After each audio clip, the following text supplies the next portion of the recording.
আসসালামু আলাইকুম। আজকে আমরা 47তম বিসিএস এবং 48তম বিসিএস পরীক্ষার কিছু কমন উপযোগী কিছু প্রশ্ন আমরা আজকে সলভ করব। বাংলা প্রশ্ন সলভ করব, কিন্তু যেগুলো আসলে বিভিন্ন চাকরি পরীক্ষা আসছে, বিসিএস পরীক্ষা আসছে এবং যেগুলো বারবার আসছে এবং আবার আসবে এবং এইগুলো কিন্তু কনফিউশন থাকে, বাজারে গাইডওয়ে ভুল থাকে, ঠিক আছে? এবং এই প্রশ্নগুলো যদি পড়েন, এই প্রশ্নগুলো দেখবেন যে কোনো চাকরি পরীক্ষা দিতে যাবেন কমন পড়েন। ধরুন আজকে আমাদের এক স্টুডেন্ট বললো যে স্যার কমেন্টের মাধ্যমে যে স্যার আজকে পরীক্ষা দিয়েছি স্যার 25 পাবো বাংলায়। আলহামদুলিল্লাহ। ঠিক আছে, যে আমাদের ফ্রি ক্লাসগুলো করেও কিন্তু অনেক আজকে পরীক্ষা ভালো হয়েছে, কিন্তু আজকে যারা কিছু কিছু চাকরি পরীক্ষা হয়েছে কিন্তু সিভিল সার্জন কার্যালয়, আর একটা হলো কি যেন একটা আমরা যে পোস্ট সলভ দিলাম, তো এরকম কিছু কিছু চাকরি পরীক্ষা যেগুলো হলো আজকে, এই পরীক্ষাগুলো কিন্তু আপনারা কমেন্ট করে জানাবেন প্রশ্ন কমন পড়ে কিনা, আমাদের হাইলাইটস থেকে প্রশ্ন কমন পড়ে কিনা, এগুলো একটু কমেন্টের মাধ্যমে জানাবেন। আর আজকে কে কোন জায়গা থেকে ক্লাসটা করতেছেন এগুলো কমেন্টের মাধ্যমে জানাবেন, এবং আপনাদের নামগুলা কিন্তু সাইদুল স্যার তার নিজের মুখ থেকে কিন্তু সেই নামগুলা কিন্তু একটু পড়ে শোনাবেন। ওকে, তাহলে আপনারা কমেন্ট করেন এবং শেয়ার করেন। আসসালামু আলাইকুম রাহমাতুল্লাহ। প্রিয় ভাই বোন, কেমন আছি? এই মাত্র গোপালগঞ্জ থেকে আসলাম। আসলে আমাদের ব্রাঞ্চগুলোতে সাধারণত আমরাই ক্লাস নেই। আমাদের যতগুলো ব্রাঞ্চ রয়েছে, খুলনা, গোপালগঞ্জ, রংপুর, দিনাজপুর, তারপরে বরিশাল, পটুয়াখালী, চট্টগ্রাম, কক্সবাজার, যত ব্রাঞ্চ আছে চেষ্টা করি আমরাই আলহামদুলিল্লাহ নিজেরা ক্লাস নেওয়ার জন্য। তো আমি খুলনাতে 2 দিন ক্লাস নিয়েছিলাম, তারপর গোপালগঞ্জ 2 দিন ক্লাস নিয়ে আসলাম। সামনে আবার বরিশাল ক্লাস আছে, তারপর পটুয়াখালী ক্লাস আছে, রংপুর, দিনাজপুর, বগুড়াতে ক্লাস আছে। তো দেখা হবে ইনশাল্লাহ, টেনশন নাই ইনশাল্লাহ। যে যেখান থেকে ক্লাসটি দেখছি সবাই শেয়ার করে লিখে দিই। গুড, শেয়ার ডান, শেয়ার ডান, শেয়ার ডান। আমাদের কামরুন্না শারমিন কিন্তু খুব অ্যাক্টিভ একজন মানুষ, আলহামদুলিল্লাহ। প্রত্যেকটা ক্লাস কিন্তু সে করে। বিয়ে দিয়ে দিতে তাড়াতাড়ি, অনেক চালাক। ইমন নিলয় স্যারের ক্লাস কিন্তু সে করেছে এবং ইমন স্যার কিন্তু তার প্রতি সন্তুষ্ট। ইমন স্যারের ক্লাসে সে অনেক সুন্দর সুন্দর কমেন্ট করেছে এবং সে ইমন স্যার যে প্রশ্নগুলো লিখেছে পেরেছে, আলহামদুলিল্লাহ। স্যার কিন্তু অনেক খুশি আমাদের কামরুন্না হাবুমনের উপর। তো যাই হোক, যারা আমাদের নিয়মিত দর্শক, যারা আমাদের নিয়মিত সঙ্গী, তাদের প্রতি অনেক দোয়া এবং অনেক শুভকামনা। দোয়া করি আল্লাহ পাক যেন আপনাদেরকে খুব দ্রুত উত্তম রিজিকের ব্যবস্থা করে দেন, ভালো একটা চাকরির ব্যবস্থা করে দেন। কালকে কিন্তু আমাদের ইমন ভাই অনেক সুন্দর সুন্দর কথা বলেছেন, অনেক সুন্দর সুন্দর উপদেশ দিয়েছেন। আমার মনে হয় গতকালকের ক্লাসে স্যার যে উপদেশগুলো দিয়েছিলেন, আর এই উপদেশগুলো যদি আপনি ঠিকঠাক মতো মানেন, ঠিকঠাক মতো পড়াশোনা করা, নামাজ পড়া, বাবা মাকে কষ্ট না দেওয়া, মানে লাইফে আর কিছু দরকার নেই আমার মনে হয়। এই জন্য ভাইয়া রেগুলার ক্লাস করবেন। আমাদের সব স্যারই আলহামদুলিল্লাহ চেষ্টা করে নিজের অবস্থান থেকে সর্বোচ্চটুকু দিয়ে পড়ানোর জন্য। আর বিশেষ করে আমাদের বাংলা ভাই তো বাংলা স্যার তো আলহামদুলিল্লাহ সবচেয়ে বেশি ডেডিকেটেড স্যার বলা যেতে পারে জব মেডিসিনের। স্যার কিন্তু আজকে সারাদিন অনেকগুলো আমাদের পেইড ব্যাচে ক্লাস নিয়েছেন, তারপর রাতে আবার চলে আসছেন আপনার জন্য। ইভেন সাথে আমাদের 11 থেকে 20তম গ্রেড বিসিএস বা প্রাইমারির হাইলাইটস গুলো কিন্তু আপডেটের কাজ চলতেছে এবং সারাদিন কিন্তু স্যার এগুলো নিয়ে ব্যস্ত ছিলেন। তো যাই হোক, সারাদিন ব্যস্ত থাকার পরও আবার স্যার আপনার প্রতি খুব রাগ, তাই না? কেন তার নামটা বলেন না?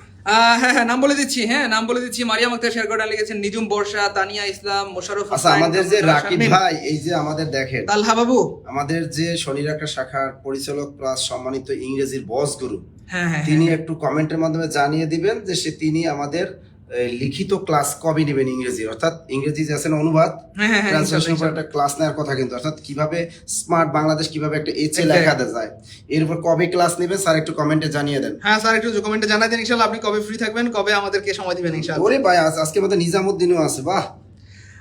তানিয়া, গুড, মাশাআল্লাহ। সবাই শেয়ার করে ডান লিখে আমি নাম পড়ে শোনাই দিচ্ছি। Share done. আমাদের সাথে যুক্ত হয়ে গিয়েছেন আমাদের রংপুরের ছোট্ট বন্ধু নীলা জাহান, আমাদের সাথে আরো যুক্ত হয়ে গেছেন Tania Islam. Good, share done. Nila জাহানকে চিনেন?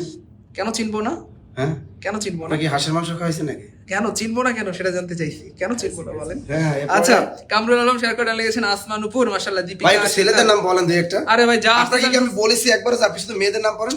আমি কি বলছি? আমি বলছি আপনি ছেলেদের নাম বেশি পড়বেন। যেই নামগুলো আসছে আমি তো ওগুলাই সিরিয়ালি পড়তেছি। দেখলাম একটা সব মেয়েদের নাম বলতেছে, একজন তো ছেলেদের নাম বলতেছে।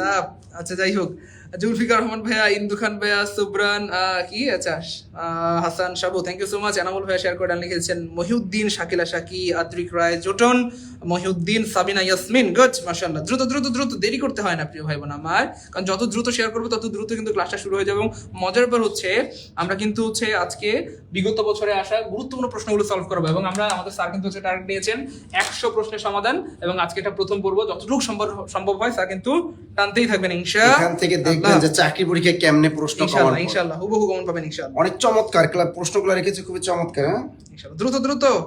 গুড, মাশাআল্লাহ। সবাই শেয়ার করে লিখেছে, সত্যি এজন্যই আপনাদেরকে এত ভালো লাগে, মাশাআল্লাহ। দেখছেন, এই যে বেলাল ভাই শেয়ার করে দিয়েছেন, তাহমিনা খানম শেয়ার করে দিয়েছেন, সুমাইয়া মারজান জেসমিন, বাহ কি সুন্দর নাম, ধন্যবাদ। গুড, জুলফিকার রহমান ভাইয়া। দ্রুত। ইংরেজি class, thank you so much. আল্লাহ, দেখছেন বগুড়া শাখায় কালে কিন্তু ইংরেজি বস টিচার স্যার, দেখছেন মোস্তফা স্যার ক্লাস দিচ্ছে। মোস্তফা স্যারের ক্লাস, বাহ, আমি মনে করি আমাদের বগুড়া শাখার ভাই বোনরা ধন্য ধন্য ধন্য, আলহামদুলিল্লাহ। মোস্তফা স্যার ক্লাসটা করেই দেখেন না, অভিজ্ঞ একজন শিক্ষক, আলহামদুলিল্লাহ, অনেক অনেক অনেক অভিজ্ঞ একজন শিক্ষক, মাশাআল্লাহ। Thank you so much. দ্রুত দ্রুত। আজ সাধু স্যারকে চিংড়ির মালাইকারি খাওয়ার দাওয়াত দিয়েছি মালিবাগে, দেখছেন? তাই না? আচ্ছা ঠিক আছে নীলা জাহান আপুমনি, আমি হচ্ছে বাইকে করে আসতেছি, ক্লাসটা শেষ করি ইনশাআল্লাহ, টেনশন নাই। আপনি হচ্ছে শশা টশা লেবু টেবু এটা রেখে আচ্ছা শুরু করেন স্যার। আচ্ছা, সকাল থেকে দেখেন সেই একটানা শুক্রবার দিন গতকাল রাতে মানে ঘুমাতে পারি না, তারপর অনেক রাত পর্যন্ত আপনাদের বইয়ের লেকচার শিট গুলোর কাজ করেছি। এরপর আবার কি করলাম, সেই সকাল থেকে ক্লাস একটানা নিতেছি শুক্রবার দিন। কিছুক্ষণ আগেও দেখেন, আপনারা তো যারা আমাদের পেইড বেস স্টুডেন্ট দেখেন, আজকে কতগুলো ব্যাচে ক্লাস নিলাম আমি। তো ক্লাস নিয়ে তারপর দেখেন সারাদিন ক্লাস নিয়ে তারপর আবার চিন্তা করি আপনাদের সাথে যদি একবার সবার সাথে যারা আমাদের টাকা দিয়ে ভর্তি হতে পারেন না তাদের সাথে তো একবার দৈনিক দেখা করা উচিত। তাই চিন্তা করলাম যে আপনাদের সাথে একটু শুরু করি। আচ্ছা দেখেন, চমৎকার একটা প্রশ্ন রেখেছি কিন্তু আমি এখানে। প্রশ্নটা কিন্তু খুবই একটা সুন্দর একটা প্রশ্ন। এখানে দেখেন, এই জিনিসটা আমি কতবার পড়িয়েছি, এটা 41তম বিসিএস পরীক্ষার একটা প্রশ্ন। এবং দেখেন যে কত সুন্দর একটা প্রশ্ন। অপিনিহিতির উদাহরণ কোনটি? আপনাদের কাছ থেকে উত্তর আশা করছি, কারণ অন্তত পক্ষে যারা এবার বিসিএস পরীক্ষা দিয়েছেন তারা পরীক্ষার হলে গিয়ে নাসিসের কথা কিন্তু মনে করেছেন, কিন্তু যে বাংলা যা পড়িয়েছে তা কিন্তু কমন, কিন্তু যেটা কমন পড়েনি লিটারেচার থেকে, বাংলাদেশের কোনো টিচারের ক্লাস থেকেও কমন পড়েনি, বাংলাদেশের কোনো বই থেকেও কমন পড়েনি। ঠিক আছে, কমেন্টের মাধ্যমে জানাবে যে বিসিএস পরীক্ষা কমন পড়েছো কিনা এবং অন্য চাকরি পরীক্ষা কমন পান কিনা, এটা কমেন্টের মাধ্যমে জানিয়ে দেবেন। এখানে বলছে অপিনীতির উদাহরণ কোনটি? আমি অপিনীতি জিনিসটা একদম মেমোরিতে গেঁথে দিব, আগেও গেঁথে দিয়েছি, আজকে যারা নতুন ক্লাস করতেছেন তাদেরকেও শিখিয়ে দিব, জীবনে ভুলবেন না। তার আগে আপনাদের কাছ থেকে উত্তর আশাটা করতেছি। দেখি স্যার কি লিখে, দেখে কি লিখছেন। আচ্ছা, আমি বুঝি নাই, রিটেনে আরবিতে 4, 5টা 6টা ক্লাস পাই, আরবিতে ক্লাস আছে কয়টা? একজন একটা কমেন্ট লিখছে আরবিতে, বলতে আরবিতে ক্লাস তো শেষ, আর 2টা ক্লাস আছে, এ মনে হয় ক্লাস পায় না। কোন গ্রুপে ক্লাস আছে কেন? শুনেন, আপনারা যদি কোনো রিটেন বাজে ক্লাস না পান আমাদের অফিসে কল দিবেন। আপনি যদি কোনো কারণে ক্লাস খুঁজে না পান, আরবির ক্লাস তো শেষ, আর মাত্র 2টা ক্লাস আছে, আর অ্যারাবিকের লিখিত বাজে অ্যারাবিক ক্লাস তো প্রায় শেষ।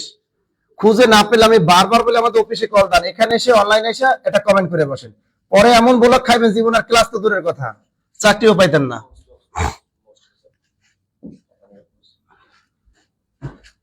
আরবির ক্লাস কেউ বলতে পারবেন? এখানে যারা আরবিতে লিখিত কোর্সে যারা ভর্তি হয়েছে সবচেয়ে বেশি ক্লাস হয়েছে আরবিতে। আরবিতে আর মাত্র 2টা ক্লাস বাকি আছে, কোনটা দেবো?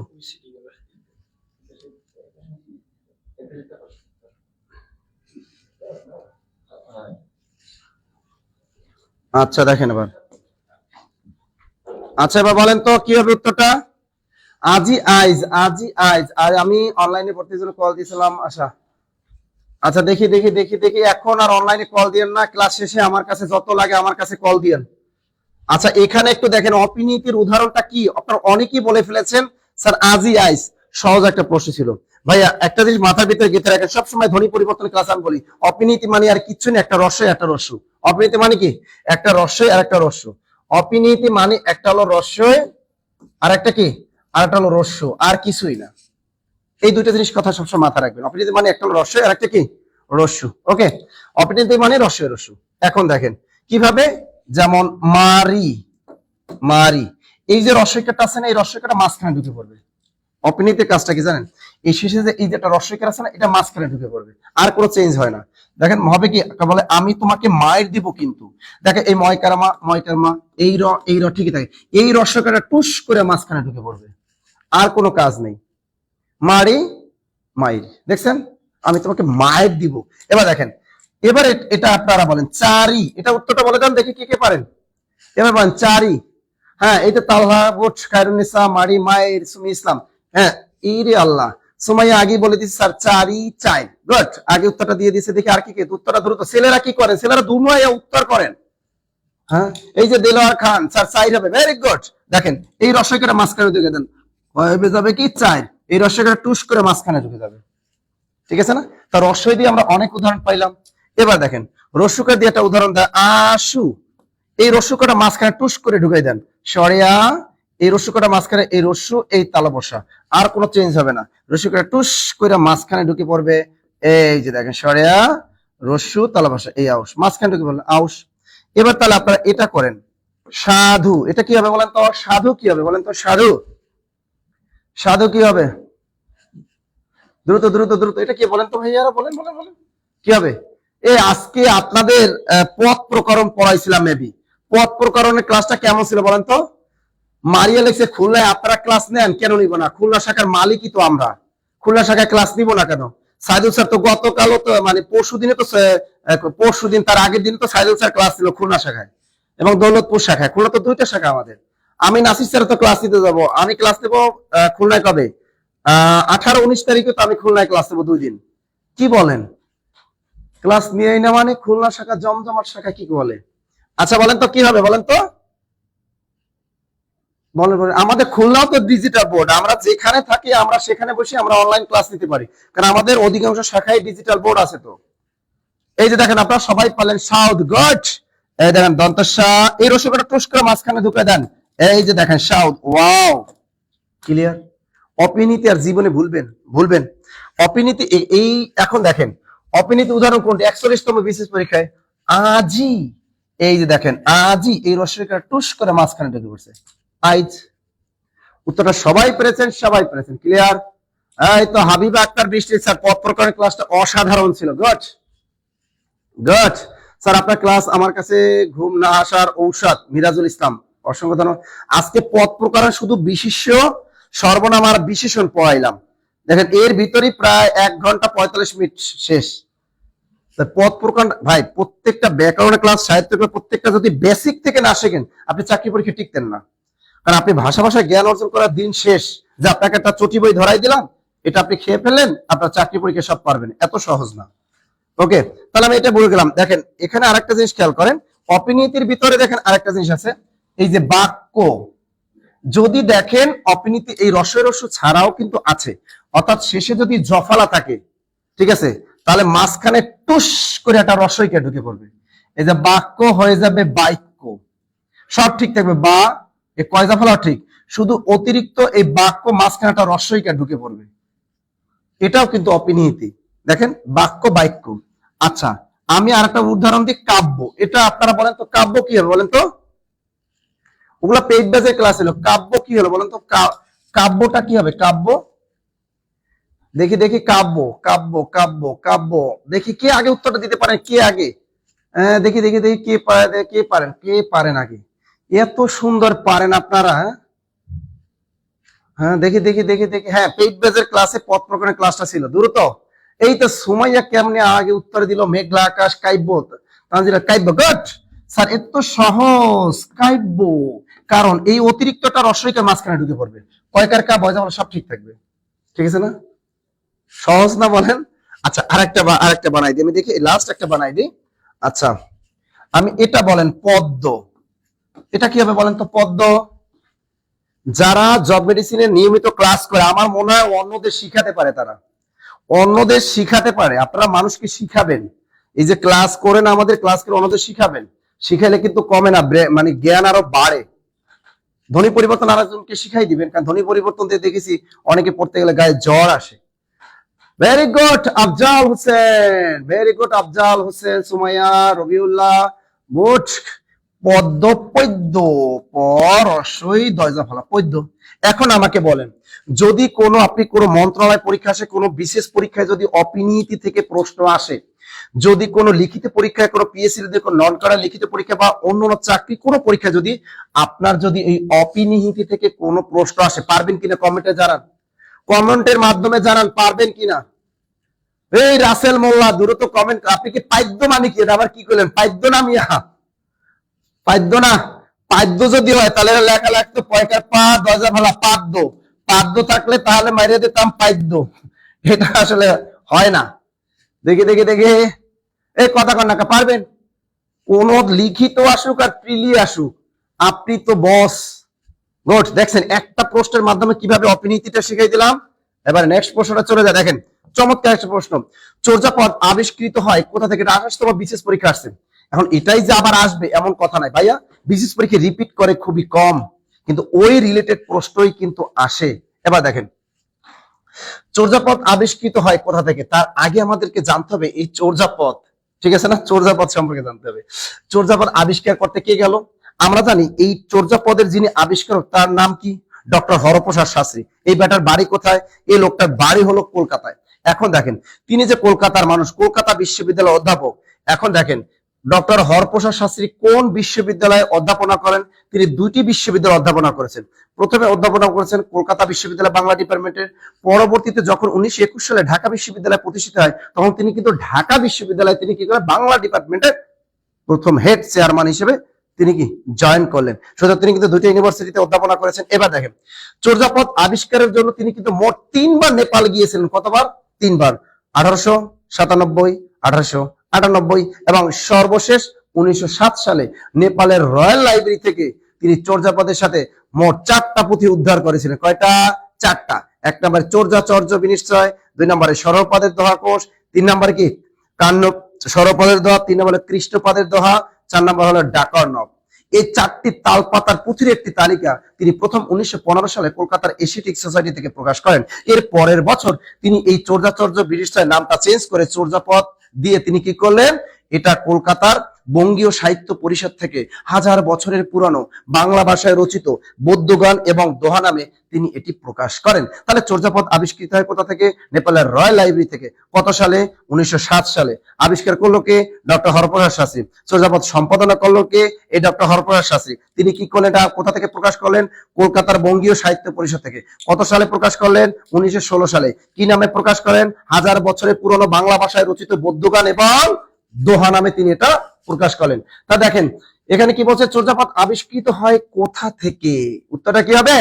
সবাই পেরেছেন নেপালের রাজ গ্রন্থশালা, যেটাকে রয়্যাল লাইব্রেরি বলা হয়। ক্লিয়ার?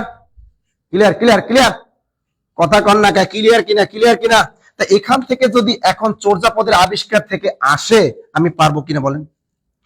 আর শ্রীকৃষ্ণ কীর্তন কাব্যটি কিন্তু আবিষ্কার করেন কে বলতে পারেন? শ্রীকৃষ্ণ কীর্তন কাব্যটি আবিষ্কার করছেন কি বলতে পারেন? শ্রীকৃষ্ণ কীর্তন বলেন বলেন বলেন। শ্রীকৃষ্ণ কীর্তন কাব্যটি কি আবিষ্কার করেন? কত সাল আবিষ্কৃত হয়? শ্রীকৃষ্ণ কীর্তন কাব্য কি আবিষ্কার করলেন বলতে পারেন? তার নাম জানেন কেউ? কথা কন না কেন? তাড়াতাড়ি বলেন, তাড়াতাড়ি। ক্লিয়ার? এখন এই চর্যাপদ রিলেটেড যদি একটা আবিষ্কার থেকে আমার কখনোই ধরে চর্যাপদ কত সালে প্রকাশ পায়, চর্যাপদের যখন আবিষ্কার করেছিল তখন কয়টা পুঁথি আবিষ্কার করেছিল? 4টা পুঁথি আবিষ্কার করেছিল। হ্যাঁ পারবেন? বড় চণ্ডীদাসকে আবিষ্কার করেছিল। হ্যাঁ এই যে তানজিলা পারছেন বসন্ত রঞ্জন রায়। দেখেন এই যে পশ্চিমবঙ্গের 1909 সালে, এটা কত সালে? 1909 সালে। আর চর্যাপদ আবিষ্কার হয় কত সালে? 1907। 1907 2 বছর পর 1909 সালে শ্রী বসন্ত রঞ্জন রায়, তিনিও কিন্তু কলকাতা বিশ্ববিদ্যালয় বাংলা বিভাগের অধ্যাপক ছিলেন। তিনি 1909 সালে কি করলেন? পশ্চিমবঙ্গের বাঁকুড়া জেলার কাকিল্লা গ্রামের দেবেন্দ্রনাথ মুখোপাধ্যায়ের গোয়াল ঘরের মাছা থেকে তালপাতার একটা পুঁথি উদ্ধার করেন। ঠিক আছে, সেইটা হলো এই যে শ্রীকৃষ্ণ কীর্তন কাব্য। ক্লিয়ার? তাহলে এই যে শ্রীকৃষ্ণ কীর্তন আবিষ্কৃত 1909 সালে, আর শ্রীকৃষ্ণ কীর্তন কাব্যটি কিন্তু প্রকাশ পায় কত সালে? সেটাও কিন্তু 1900 কত সালে? 16 সালে। 1916 সালে। Clear clear clear? গুড। এবার দেখেন কি হয়েছে? শ্রীকৃষ্ণ কীর্তন পরমের পর কি কইছে? হ্যাঁ এই তো এরপরে প্রশ্নটা দেখো। আর যেমন বলবেন এই তো শ্রীকৃষ্ণ কীর্তন। শ্রীকৃষ্ণ কীর্তন কাব্যের বড়াই কোন ধরনের চরিত্র? শ্রী রাধার ননদিনী, শ্রী রাধার শাশুড়ি, রাধা কৃষ্ণের প্রেমের দূতি, নাকি জনৈক গোপালা? একেবারে 28 নম্বর বিশেষ প্রশ্ন, খুবই সহজ একটা প্রশ্ন। আসলে এটা দিয়েছি এই জন্য কারণ আমরা আজকে বড়াইয়ের একদম কি করব? বড়াইয়ের একদম মূল চরিত্রটা জানবো।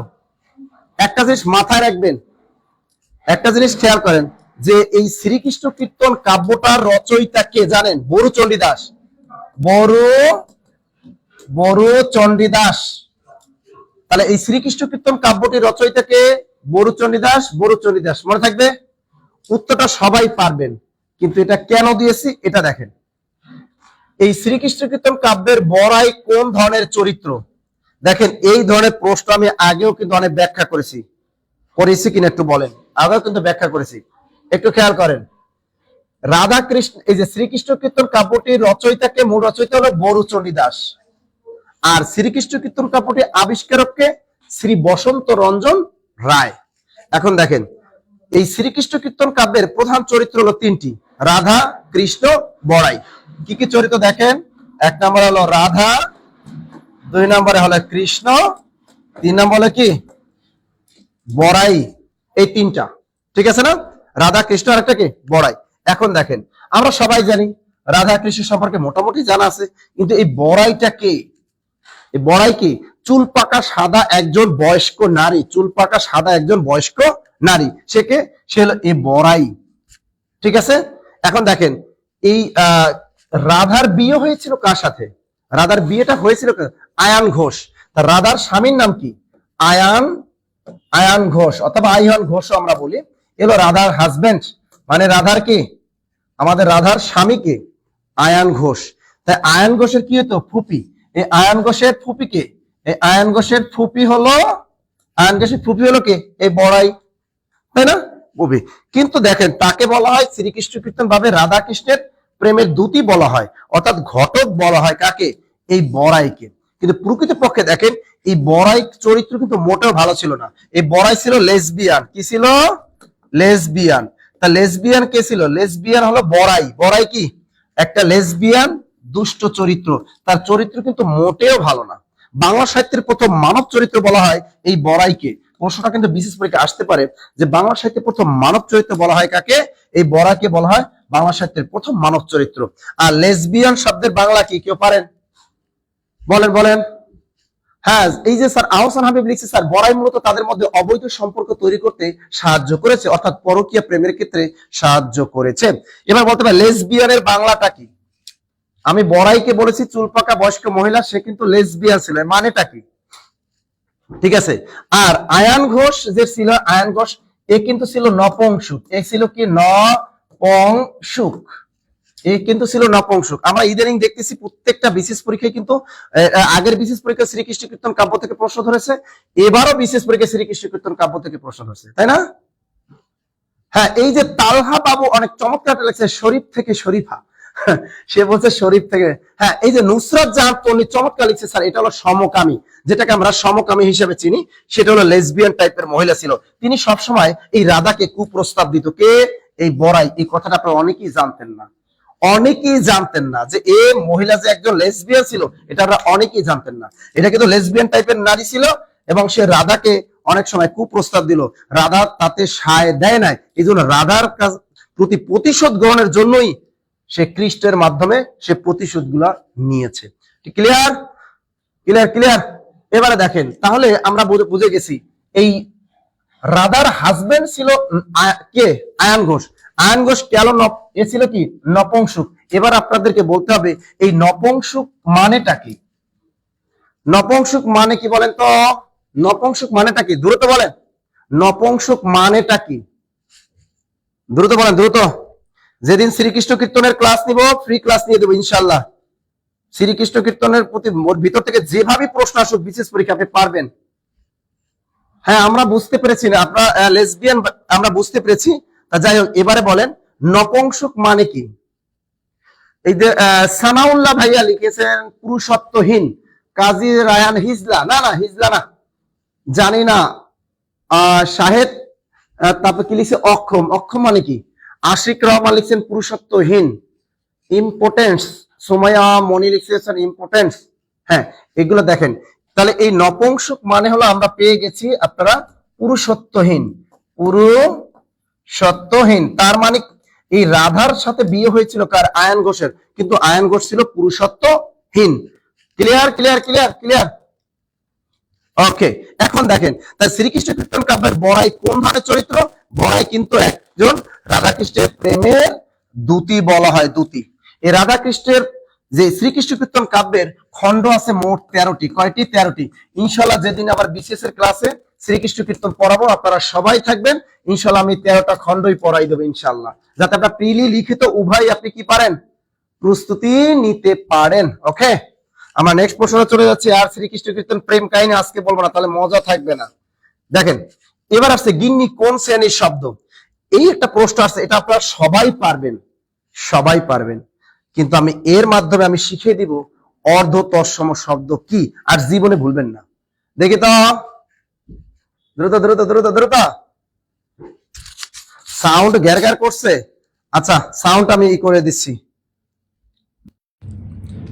সাউন্ডটা আমি করে দিচ্ছি, ইনশাআল্লাহ কোনো সমস্যা হবে না।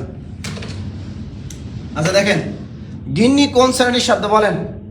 গিন্নি গিন্নি গিন্নি গিন্নি। আপনারা এই যে ক্লাস করেন, একটা শেয়ার করেন ভাইয়া, আপনাদের কাছে আর কিছু চাই না। বলেন, এই জব মেডিসিনের কাছ থেকে অনেক কিছু শিখতে পারেন, কিন্তু আমরা শুধু আপনাদের বিনিময় কি চাই? যে আপনারা একটু শেয়ার চাই, আর তো কিছু না। দেখছেন, এতক্ষণ অনেক হয়তো কোনো নাটক দেখতেন, চ্যাটিং করতেন, টিকটক করতেন, কিন্তু আপনারা পড়াশোনা দেখতেছেন, বিসিএস এর প্রস্তুতি নিচ্ছেন, অন্য চাকরি পরীক্ষা প্রস্তুতি নিচ্ছেন। একটা শেয়ার করলে তো আর সমস্যা নেই ভাইয়া। গিন্নি কোন শ্রেণীর শব্দ? একটু দেখেন তো, গিন্নি কোন শ্রেণীর শব্দ? উত্তরটা আশা করতেছি কি ওয়াও, আমাদের সুজন রায় বলছে অর্ধতৎসম শব্দ দীপ্তি রায়, অর্ধতৎসম পিঙ্কি রায়। এখন তো সাউন্ড আরো প্রবলেম। আচ্ছা অর্ধতৎসম, আচ্ছা সাউন্ড ক্লিয়ার কিনা বলেন তো? সাউন্ড অর্ধতৎসম অর্ধতৎসম অর্ধতৎসম, good good good good good, অর্ধতৎসম। এখন দেখেন স্যার, অর্ধতৎসম মানেটা কি এটা একটু বুঝান। সবাই পালেন স্যার, তাই না? কিন্তু অর্ধতৎসম কি স্যার মেনশন করি আমি। ভেরি গুড মেনশন করেন আমাদের হাবিবা দৃষ্টি, ভেরি গুড। আচ্ছা অর্ধতৎসমটা কি? আপনি পরীক্ষার হলে এরকম দেবে, দেখেন এরকম একটা দিতে পারে যে নিচের কোনটি অর্ধ তৎসম শব্দ? নিচের কোনটি অর্ধ তৎসম শব্দ? দেখেন আমি ক নাম্বার দিয়ে উত্তরটা গুলো দিয়ে দিই, আপনারা একটু উত্তরটা করবেন। সো আমি ক নাম্বার দিলাম কদু, গ নাম্বার দিলাম কি কদু দিলাম, এরপর কি দিলাম গ,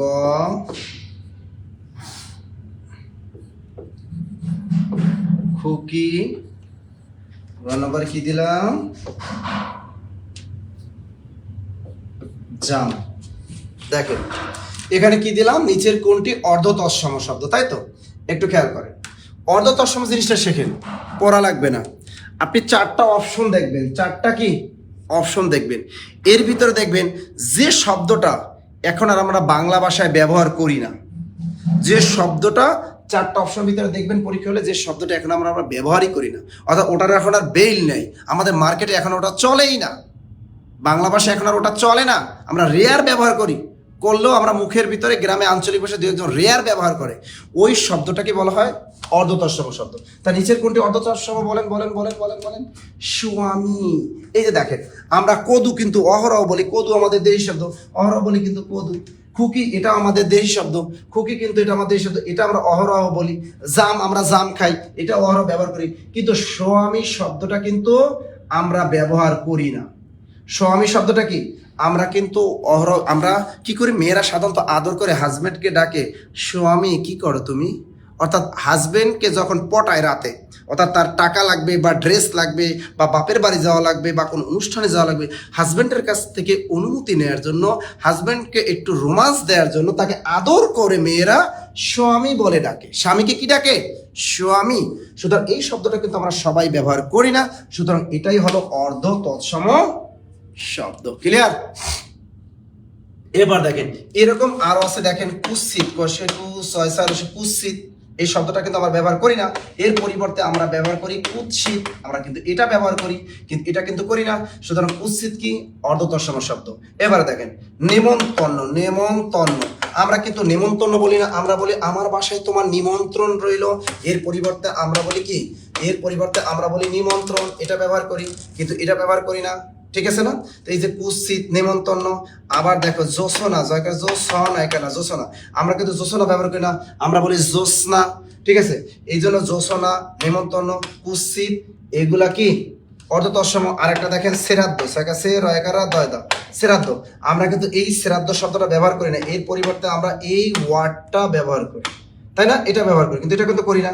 সুতরাং শ্রাদ্ধ, জোছনা, নেমন্তন্ন, কুৎসিত এগুলো, এবং গিন্নি, এই গিন্নি কোন শ্রেণীর শব্দ? অর্ধ তৎসম। কেন? আমরা কিন্তু স্ত্রীকে কেউ গিন্নি বলে ডাকি না, শুধু গোপাল ভাঁড় কি করে, সে তার স্ত্রীকে গিন্নি বলে ডাকে, সুতরাং এই গিন্নিও একটা অর্ধ তৎসম শব্দ। ক্লিয়ার? Clear clear clear. ও আয়েশা জান্নাত এখন জানো বলে ডাকে, ওরে আল্লাহ গো। লিখছেন লিখছেন লিখছেন, মনে থাকবে কথা কন না কেন, মনে থাকবে আর জীবনে ভুলবেন অর্ধ তৎসম কি, কথা কন না কেন। আপনি প্রাইমারি দেন, নিবন্ধন দেন, বিসিএস দেন, যে কোনো চাকরি পরীক্ষা দেন, আপনি ভুলবেন, ব্যাংক নিয়োগ পরীক্ষা দেন, কখনই আপনি কিন্তু ভুলবেন না। ওকে, আমরা নেক্সট প্রশ্নটা যাই। লিখছেন? আচ্ছা দেখেন, এ পারবেন। জলে স্থলে কি কোন সমাস, বুঝাই দিচ্ছি। জলে স্থলে কোন সমাস, দ্রুত বলেন। জলে স্থলে কোন সমাস, বলেন বলেন বলেন বলেন। স্যার সাউন্ড খুব কম আসে। আরে না, সাউন্ড ঠিক আছে। জলে স্থলে কোন সমাস বলেন। উত্তর দান, পরে বুঝাই দিচ্ছি। উত্তর দান। খ, বিপরীত দ্বন্দ্ব। কেউ বলছেন গ, কেউ বলছেন খ। কি লিখছেন? পরীক্ষার হলে শুধু নাসির স্যারের কথাই মনে পড়ে। কি আমার কথা মনে পড়ে? ভালো তো, আমার কথা মনে পড়বেন, ভালো তো, গুড। দেখে দেখে দেখে দেখে কোন সমাস হবে বলেন তো। বলেন না বলেন না, এখানে জল স্থলে কোন সমাস? বিপরীত দ্বন্দ্ব, বিপরীত দ্বন্দ্ব। খেয়াল করেন, যদি আমি বলতাম জল স্থল, জল স্থল, তাহলে এটা হয়ে যেত জলের বিপরীত কি? স্থল। এটা বিপরীত দ্বন্দ্ব, এটা হতো বিপরীত দ্বন্দ্ব। ওকে, কিন্তু এখানে দেখেন বলা আছে জলে স্থলে একটা সমাস আছে অলুক দ্বন্দ্ব। এটার নাম কি? অলুক দ্বন্দ্ব। তা অলুক দ্বন্দ্বটা কি আসলে? পূর্বপদ এবং পরপদের সপ্তমী বিভক্তি যুক্ত থাকে। তাই পূর্বপদ হলো জলে, এখানে বিভক্তি স্থলে, এখানে এ। অলুক দ্বন্দ্ব সমাসটা হলো পূর্বপদে এ, পরপদে এ থাকে, অথবা পূর্বপদে অন্তস্থীয়, পরপদে অন্তস্থীয়। এটাকে বলে অলুক দ্বন্দ্ব সবসময়। এবার একটু দেখেন, আপনাদের কাছে দেখেন ওহি না, এটা কি বলা যায়? জলে স্থলে না, ক্ষেত খামার। এটাকে আমরা অলুকে নিয়ে যান তো, এটা অলুকে নিয়ে যান, ক্ষেত খামার, এটা অলুক দ্বন্দ্ব বানিয়ে দেন আপনারা। ক্ষেত খামারটাকে অলুক দ্বন্দ্ব বানিয়ে দেন দেখি তো, দ্রুত দ্রুত। এই ক্ষেত খামারটাকে অলুক বানিয়ে দেন দেখি, কে পারেন আগে? দ্রুত লাগেন, দ্রুত দ্রুত দ্রুত।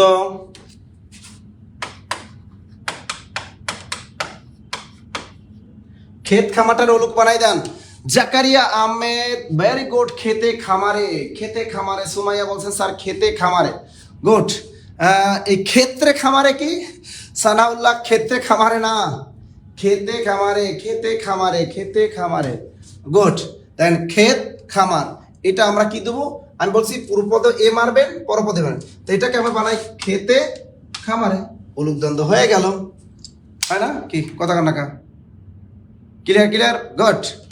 আর এই অনেকে মোহাম্মদ আলী, আপনারা ক্ষেত বানানটা ভুল করেন কেন বলেন? এই ক্ষেত খামারটা ভুল, খ্যাত বানানটা ভুল করেন কেন? এটা তো আমি অনেক দিন আগে আপনাদের খ্যাত বানান শিখাইছি। বাজারে গাইড বইয়ে এরকম খ্যাত বানান, এটা তো ভুল। এরকম কোনো খ্যাত আমাদের বাংলাদেশে নাই। আপনি যদি যারা পাট খেতে যাবেন, এই যে পাট খেত বানানটা কিন্তু এটা। যারা ধান খেতে যাবেন, ধান খেত বানান, ধান ক্ষয়কার ক্ষেত তা ক্ষেত। যারা ঢাকা নীল খেতে যাবেন, এই নীল ক্ষেত বানান, ক্ষয়কার ক্ষেত তা ক্ষেত, তাই না? এই যে কতবার শিখাইছি পাট খেত বানান। হ্যাঁ, খ খ খ, ভুলবেন ভুলবেন। খেত বানান আপনারা ভুল করেন কেন? হ্যাঁ, এগুলো করা যাবে না। লিখছেন লিখছেন। আচ্ছা দেখেন, সাপ, এবারে আপনারা একটা প্রশ্ন দিই। সাপ নেউল, এটা কোন সমাস? সাপ নেউল, এটা কোন দ্বন্দ্ব সমাস? দ্বন্দ্ব সমাস এটা নিশ্চিত। কোন দ্বন্দ্ব বলেন তো? সাপ নেউল কোন দ্বন্দ্ব? দ্রুত বলেন, দ্রুত দ্রুত দ্রুত দ্রুত দ্রুত বলেন। সাপ নেউল, এটা কি হবে? আসমা আক্তার লিখছে স্যার সাপে নেউলে, গুড। সাপ আর নেউল এটা হলো বিরোধ দ্বন্দ্ব। সাপ আর নেউলের বিদ্যমান, সাপ বেজি বিরোধ। এটাকে যদি আমরা অলুকে নিতে চাই তাহলে হবে সাপে নেউলে, সাপে নেউলে। দেখছেন, ইজিলি ইজিলি। তা দেখেন অলুক দ্বন্দ্বটা কি করলাম আমরা? এই যে সাপে নেউলে বানাই দিলাম। কিন্তু দেখেন যদি পরীক্ষা আসে সাপ নেউল, তখন কিন্তু বিরোধ দ্বন্দ্ব। আর যদি আসে সাপে নেউলে, তখন আবার হবে অলুক দ্বন্দ্ব। যদি পরীক্ষা আসে জল স্থল তাহলে হবে বিপরীত দ্বন্দ্ব। যদি পরীক্ষা আসে জলে স্থলে তাহলে হবে অলুক দ্বন্দ্ব। দেখেন আরেকটা উদাহরণ দিই। যদি পরীক্ষা আসে আদা কাঁচকলা, আদা কাঁচকলা, এটা যদি আসে আদা কাঁচকলা, এটা কোন দ্বন্দ্ব? আদা আর কাঁচকলার ভিতরে একটা বিরোধ আছে আমরা জানি, তো এটা কিন্তু বিরোধ দ্বন্দ্ব। এটা কোন দ্বন্দ্ব? এটা কিন্তু বিরোধ দ্বন্দ্ব, এটা কিন্তু বিরোধ দ্বন্দ্ব। পরীক্ষা আদা কাঁচকলা, এটাকে যখন আপনি অলুকে ট্রান্সফার করবেন তখন হয়ে যাবে আদায় কাঁচকলায়। এই দেখেন আদায় অন্তস্তিয়া, কলায় অন্তস্তিয়া। ক্লিয়ার সবাই? দেখছেন? পারবেন? পরীক্ষায় কিভাবে আসবে বলেন? বিশেষ বলেন, যে কোনো চাকরি পরীক্ষা বলেন, শুধু মনে পড়বে যে না স্যার এভাবে শিখিয়েছিল। কথা কেন? আর জীবনে ভুলবেন? ভুলবেন। আর একটা দেখেন, আর একটা জিনিস শিখাই দে। এই যে দেখেন, আমি বললাম মা, একটু হাইফেন দিয়ে লেখেন জি, ঠিক আছে? এটা কিন্তু মিলনার্থক দ্বন্দ্ব, মা জি মিলনার্থক। এটাকে আপনারা অলুকে নিয়ে যান তো, দেখি কয়জনে পারেন। লেখেন তো, এই মা জি এটা অলুক দ্বন্দ্ব, একটু ট্রান্সফার করেন তো। কে পারেন? কে পারেন? বানান না, একটু বানান না, দেখি কে পারেন, কে পারেন? মা জি এটা অলুক দ্বন্দ্ব নিয়ে যান, ইজিলি তো নিয়ে যান। পারবেন? Israt, very good. ইসরাত লিখছেন মায়ে জি এর সাথে, সামিয়া মায়ে জি, গুড। সুমন বলছে মায়ে জি, হ্যাঁ এটা আমরা লিখবো ময়কার মা 29 টাকা, মায়ে যশকের জি 29 টাকা জি, মায়ে জি। ক্লিয়ার? পেরেছেন? Very good. এরপরের প্রশ্নটা দেখি, একটু একটা দিই আমাদের। আচ্ছা, ছেলে মেয়ে কোন দ্বন্দ্ব? ছেলে মেয়ে কোন দ্বন্দ্ব সমাস? এটার উত্তর করেন। ছেলে মেয়ে কোন দ্বন্দ্ব সমাস? দ্রুত করেন, উত্তর করেন, উত্তর করেন। দেখেন এই প্রশ্ন উত্তর পর্ব আপনাদেরকে দেই আমি, এভাবে যে শিখাচ্ছি এটা আপনাদের কিন্তু কাজে দেয়। গতকালে দেখেন আমাদের যে ইমন স্যার যে ইংরেজি পড়াইলো, আপনাদের কাছ থেকে কিন্তু উত্তর আসাটা করতেছিল। আপনারা অনেক পারতেছিলেন, অনেক পারতেছিলেন না। এভাবে কিন্তু পড়ালে আপনাদের মেমোরিতে কিন্তু গেট থেকে যায়, কখনো ভুল করবেন না। সাধারণ দ্বন্দ্ব, গট, সাধারণ দ্বন্দ্ব। দেখেন ছেলের বিপরীত মেয়ে না, এটা বলা যাবে না। ছেলে মেয়ে এটা সাধারণ দ্বন্দ্ব, অর্থাৎ যে দ্বন্দ্ব সমাসটা কোনো প্রকারভেদের ভিতরে পড়বে না ওটাই সাধারণ দ্বন্দ্ব। এটা কিন্তু সাধারণ দ্বন্দ্ব। এখন অনেকে মনে করেন এখানে এ আছে, এখানে এ আছে। আসলে দেখেন ছেলের এটাও মৌলিক শব্দ, মেয়ে এটাও মৌলিক শব্দ, এর ভিতরে কোনো বিভক্তি নাই, কোনো বিভক্তি নাই। যদি সাধারণ দ্বন্দ্ব না থাকে তখন বিপরীত দ্বন্দ্ব মেরে আসবেন। দেখেন কোনটি তৎসম শব্দ? দেখি এটা কে পারেন? কোনটি তৎসম শব্দ? আমি একটু পানি খাচ্ছি, এই সুযোগে আপনারা বের করেন কোনটি তৎসম শব্দ। দেখি কে কে পারেন কোনটি তৎসম শব্দ, দ্রুত।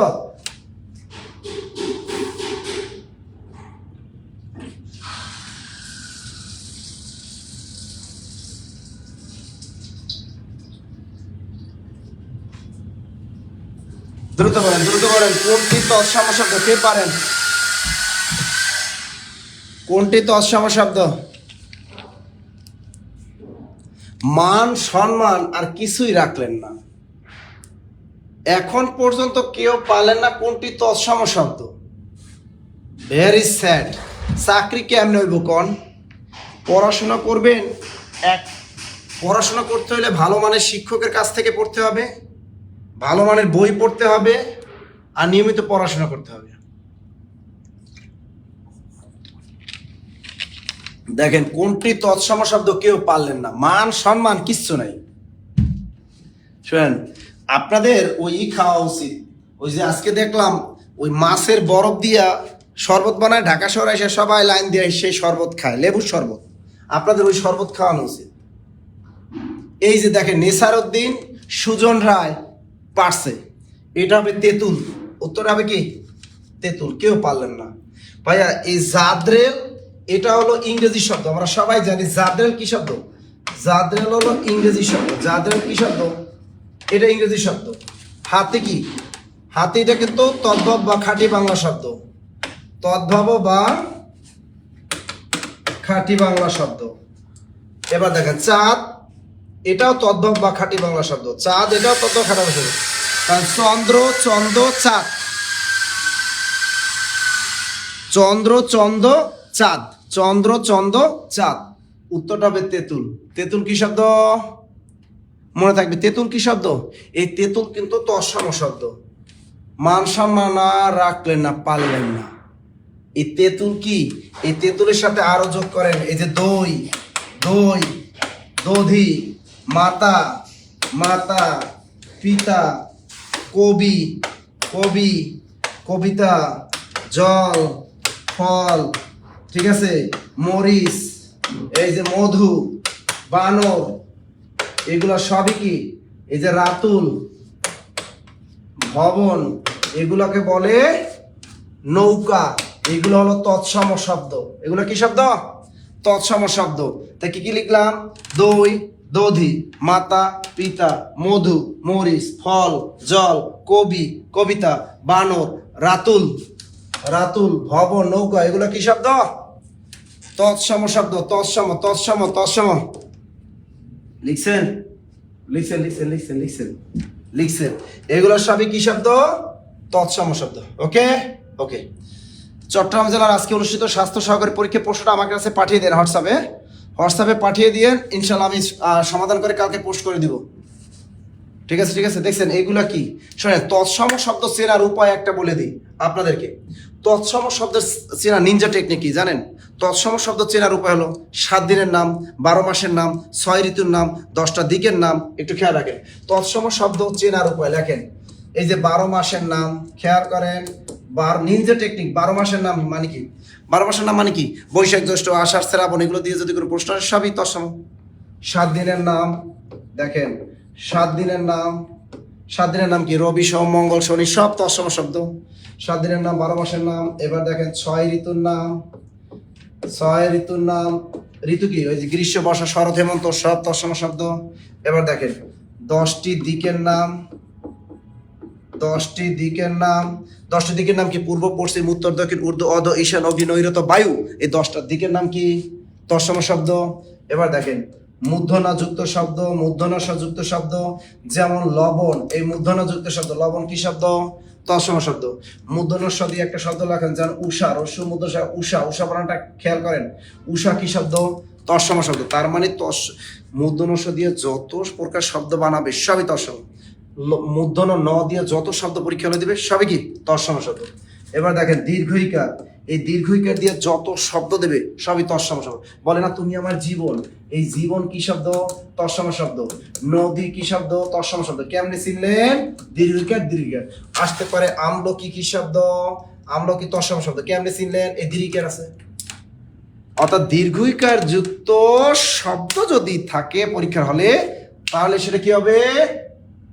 তৎসম শব্দ। এবার দেখেন দীর্ঘকার যুক্ত শব্দ, দীর্ঘকার।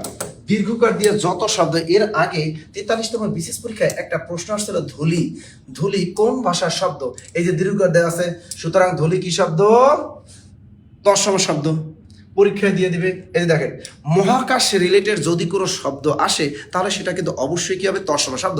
চন্দ্র, সূর্য, গ্রহ, নক্ষত্র, উল্কা, ধূমকেতু, নিহারিকা, এগুলো সবই হলো তৎসম শব্দ। তার মানে মহাকাশ রিলেটেড যদি শব্দ আসে সেগুলো কি হবে? তৎসম শব্দ। ক্লিয়ার? এবার দেখেন এই যে রেফ যুক্ত শব্দ, রেফ, রেফ যুক্ত শব্দ। রেফ মানে কি? এই যে দেখেন ধর্ম, রেফ আছে, এটা কি শব্দ? তৎসম শব্দ। রফালা যুক্ত শব্দ, এই যে রফালা যুক্ত শব্দ, যেমন দেখো পরে প্র নয়কার না প্রহার, পরে প্র হয়কার হার, প্রহার, তাদের রফালা আছে, সুতরাং এটা কি? তৎসম শব্দ। ক্লিয়ার? এই দেখেন এই যে ক্ষীয় যুক্ত যদি কোনো শব্দ থাকে, তাই ক্ষীয়, যেমন কি খ, ময়কার মা, ক্ষমা, এগুলো সবই হলো তৎসম শব্দ। কি ক্লিয়ার? লিখছেন, লিখছেন, লিখছেন? এই কথা কান না কেন? বিনা পয়সায় তৎসম শব্দ চেনার উপায় শিখাই দিলাম। কথা কান, বিনা পয়সায় তৎসম শব্দ চেনা নিনজা টেকনিক।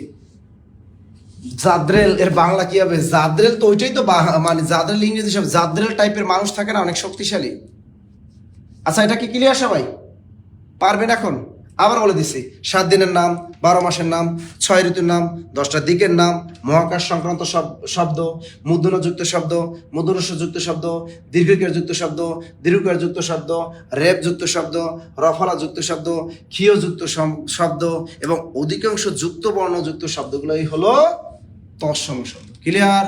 স্যার কিংবদন্তি কি শব্দ? কিংবদন্তি দীর্ঘের, ওটা দীর্ঘের আছে, দীর্ঘের মানেই তসম, দীর্ঘের মানেই তসম, ওটা যেহেতু সন্ধি গঠিত শব্দ, কিম যোগ বদন্তি দীর্ঘার, দীর্ঘের দিয়ে লিখতে দেওয়া হয়। আচ্ছা আসলে কিংবদন্তি পানটাকে দীর্ঘের দেওয়া, দেখতে হবে।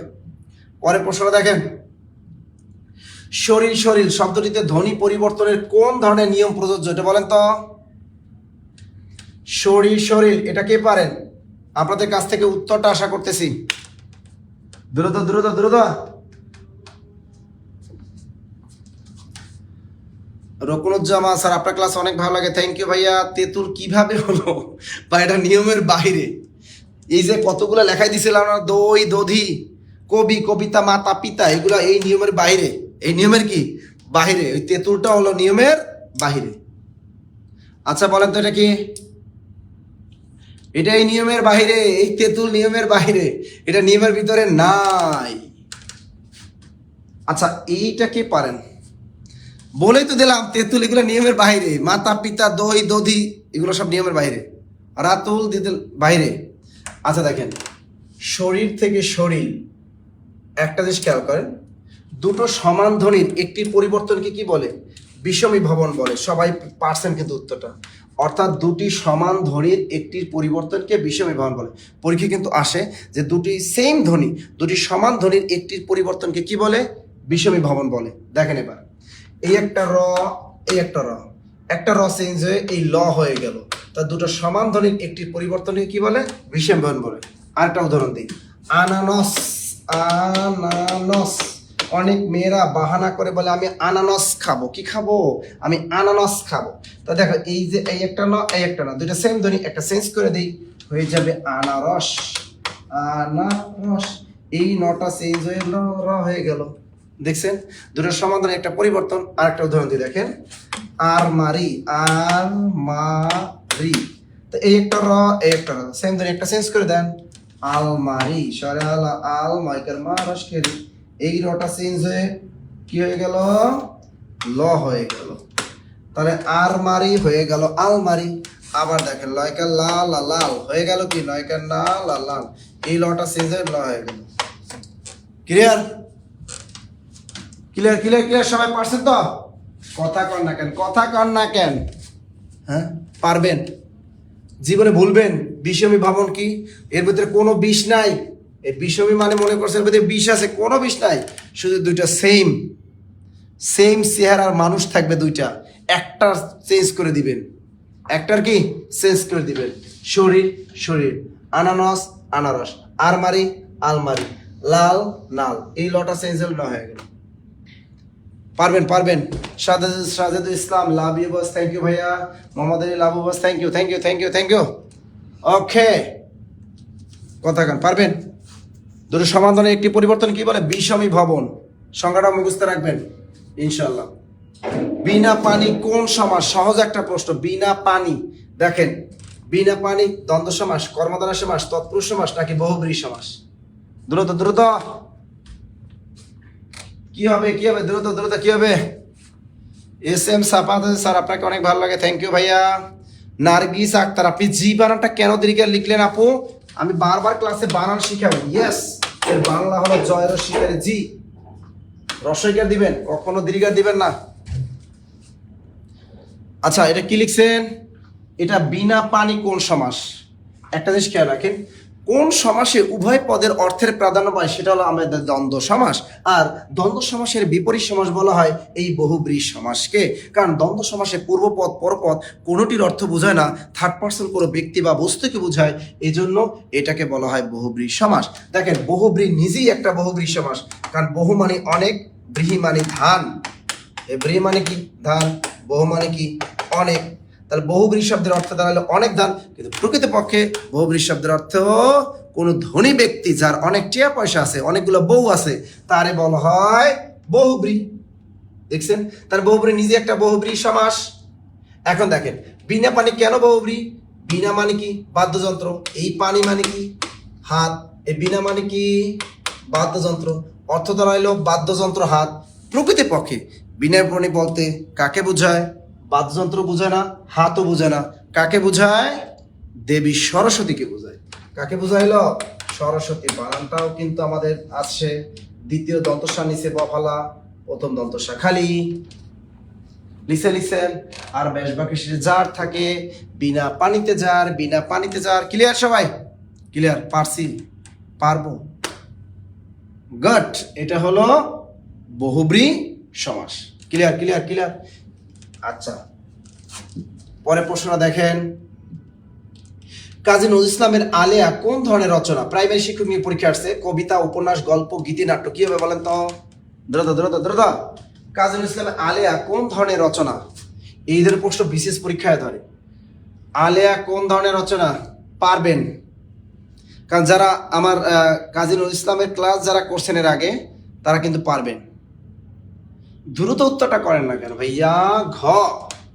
সুমন বলছে স্যার ঘ, গীতিনাট্য।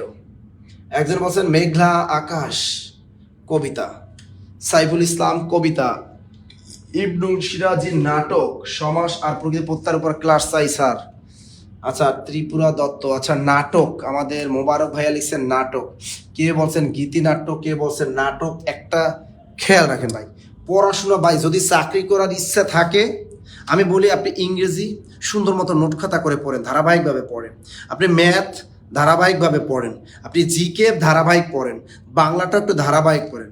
কিছু নিনজা টেকনিক অবলম্বন করে, শুধু বই একটা কিনা বাজার থেকে কিনা পড়াশোনা করবেন তারপর ক্যাডার হবেন, এত সহজ না। একটা পরীক্ষায় টিকবেন, এত সহজ না। পড়াশোনা করতে হবে। একটু খেয়াল করেন, এই কাজী নজরুল ইসলাম আমাদের 3টা মাত্র উপন্যাস লিখছে। তিনি উপন্যাস লিখছে কয়টা? কাজী নজরুল ইসলাম উপন্যাস লিখছে মাত্র 3টা, আমাদের 3টা। কি কি? এই যে টেকনিক দিয়ে লেখেন, বা, মৃ, কু, এই 3টা উপন্যাস লিখছে। বা দিয়ে কি? বাঁধনহারা। এটা তার প্রথম রচিত উপন্যাস। মৃ দিয়ে কি মনে রাখবেন? মৃত্যু ক্ষুধা। কু দিয়ে কি মনে রাখবেন? কুহেলিকা। এটা হলো কাজী নজরুল ইসলামের প্রথম প্রকাশিত উপন্যাস বাঁধনহারা। কাজী নজরুল ইসলামের দ্বিতীয় এবং শ্রেষ্ঠ উপন্যাস কোনটি? মৃত্যু ক্ষুধা তার শ্রেষ্ঠ উপন্যাস। কাজী নজরুল ইসলামের সর্বশেষ প্রকাশিত উপন্যাস হলো কুহেলিকা। তাহলে দেখেন, এটা নিশ্চিত কাজী নজরুল ইসলামের আলেয়া কোন ধরনের আছে না? উপন্যাস। এটা হবে না, এটা হবে না। কারণ আমরা জানি কাজী নজরুল ইসলাম উপন্যাস 3টা, বাঁধনহারা, মৃত্যুক্ষুধা, কুহেলিকা। এখন যদি কোনো পরীক্ষা আসে, নিচের কোনটি নজরুল রচিত উপন্যাস, নিচের কোনটি নজরুল রচিত উপন্যাস নয়, যেভাবেই আসে ইনশাল্লাহ পারবো। এবার দেখো গেল এটা। এভাবে সিরিয়ালটা মনে রাখলে তার প্রথম, দ্বিতীয়, তৃতীয় ইজিলি মনে রাখা যায়। আচ্ছা, এবার দেখেন, যদি আমরা এখন দেখেন তার নাটক 4টা। আমাদের নজরুল, কাজী নজরুল কয়টা নাটক লিখছেন? 4টা নাটক লিখছেন। কয়টা? 4টা। আলেয়া ঝিলিমিলি পুতুলের বিয়েতে মধুমালা শাড়ি পরেছে। ছোটবেলা থেকে আমরা পড়ে আসছি। কি কি ভাইয়া? আলেয়া ঝিলিমিলি পুতুলের বিয়েতে মধুমালা শাড়ি পরেছে। তা দেখেন, আলেয়া ঝিলিমিলি পুতুলের বিয়ে, আর একটা হলো মধুমালা। এই মধুমালা নামে আরো একজন কবি নাটক লিখছেন, তার নাম হলো আমাদের পল্লী কবি জসীমউদ্দিন। তার নাম পল্লী কবি জসীমউদ্দিন। ক্লিয়ার? পল্লী বানান কিন্তু রস্বইকার। তা দেখেন, আলেয়া ঝিলিমিলি পুতুলের বিয়েতে মধুমালা শাড়ি পরেছে। তার এখানে আসছে কাজী নজরুল ইসলামের আলেয়া কোন ধরনের রচনা? উত্তরটা হবে কি? নাটক আছে, এই যে গীতিনাট্য। যেহেতু অপশন নাটক নাই, সুতরাং উত্তরটা হবে গীতিনাট্য। যারা গীতিনাট্য উত্তর করছিলেন সবাই পেরেছেন। ক্লিয়ার?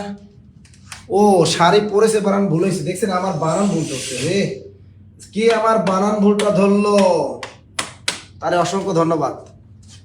শাকিল আলম, দেখছেন কত আমার বানান ভুল ধরছে। নাসির স্যারের একটা বানান ভুল যে ধরতে পারবে তার জীবনটা ধন্য। আমি মনে করি নাসির স্যারের যে বানান ভুল ধরতে পারবে তার জীবনটা ধন্য।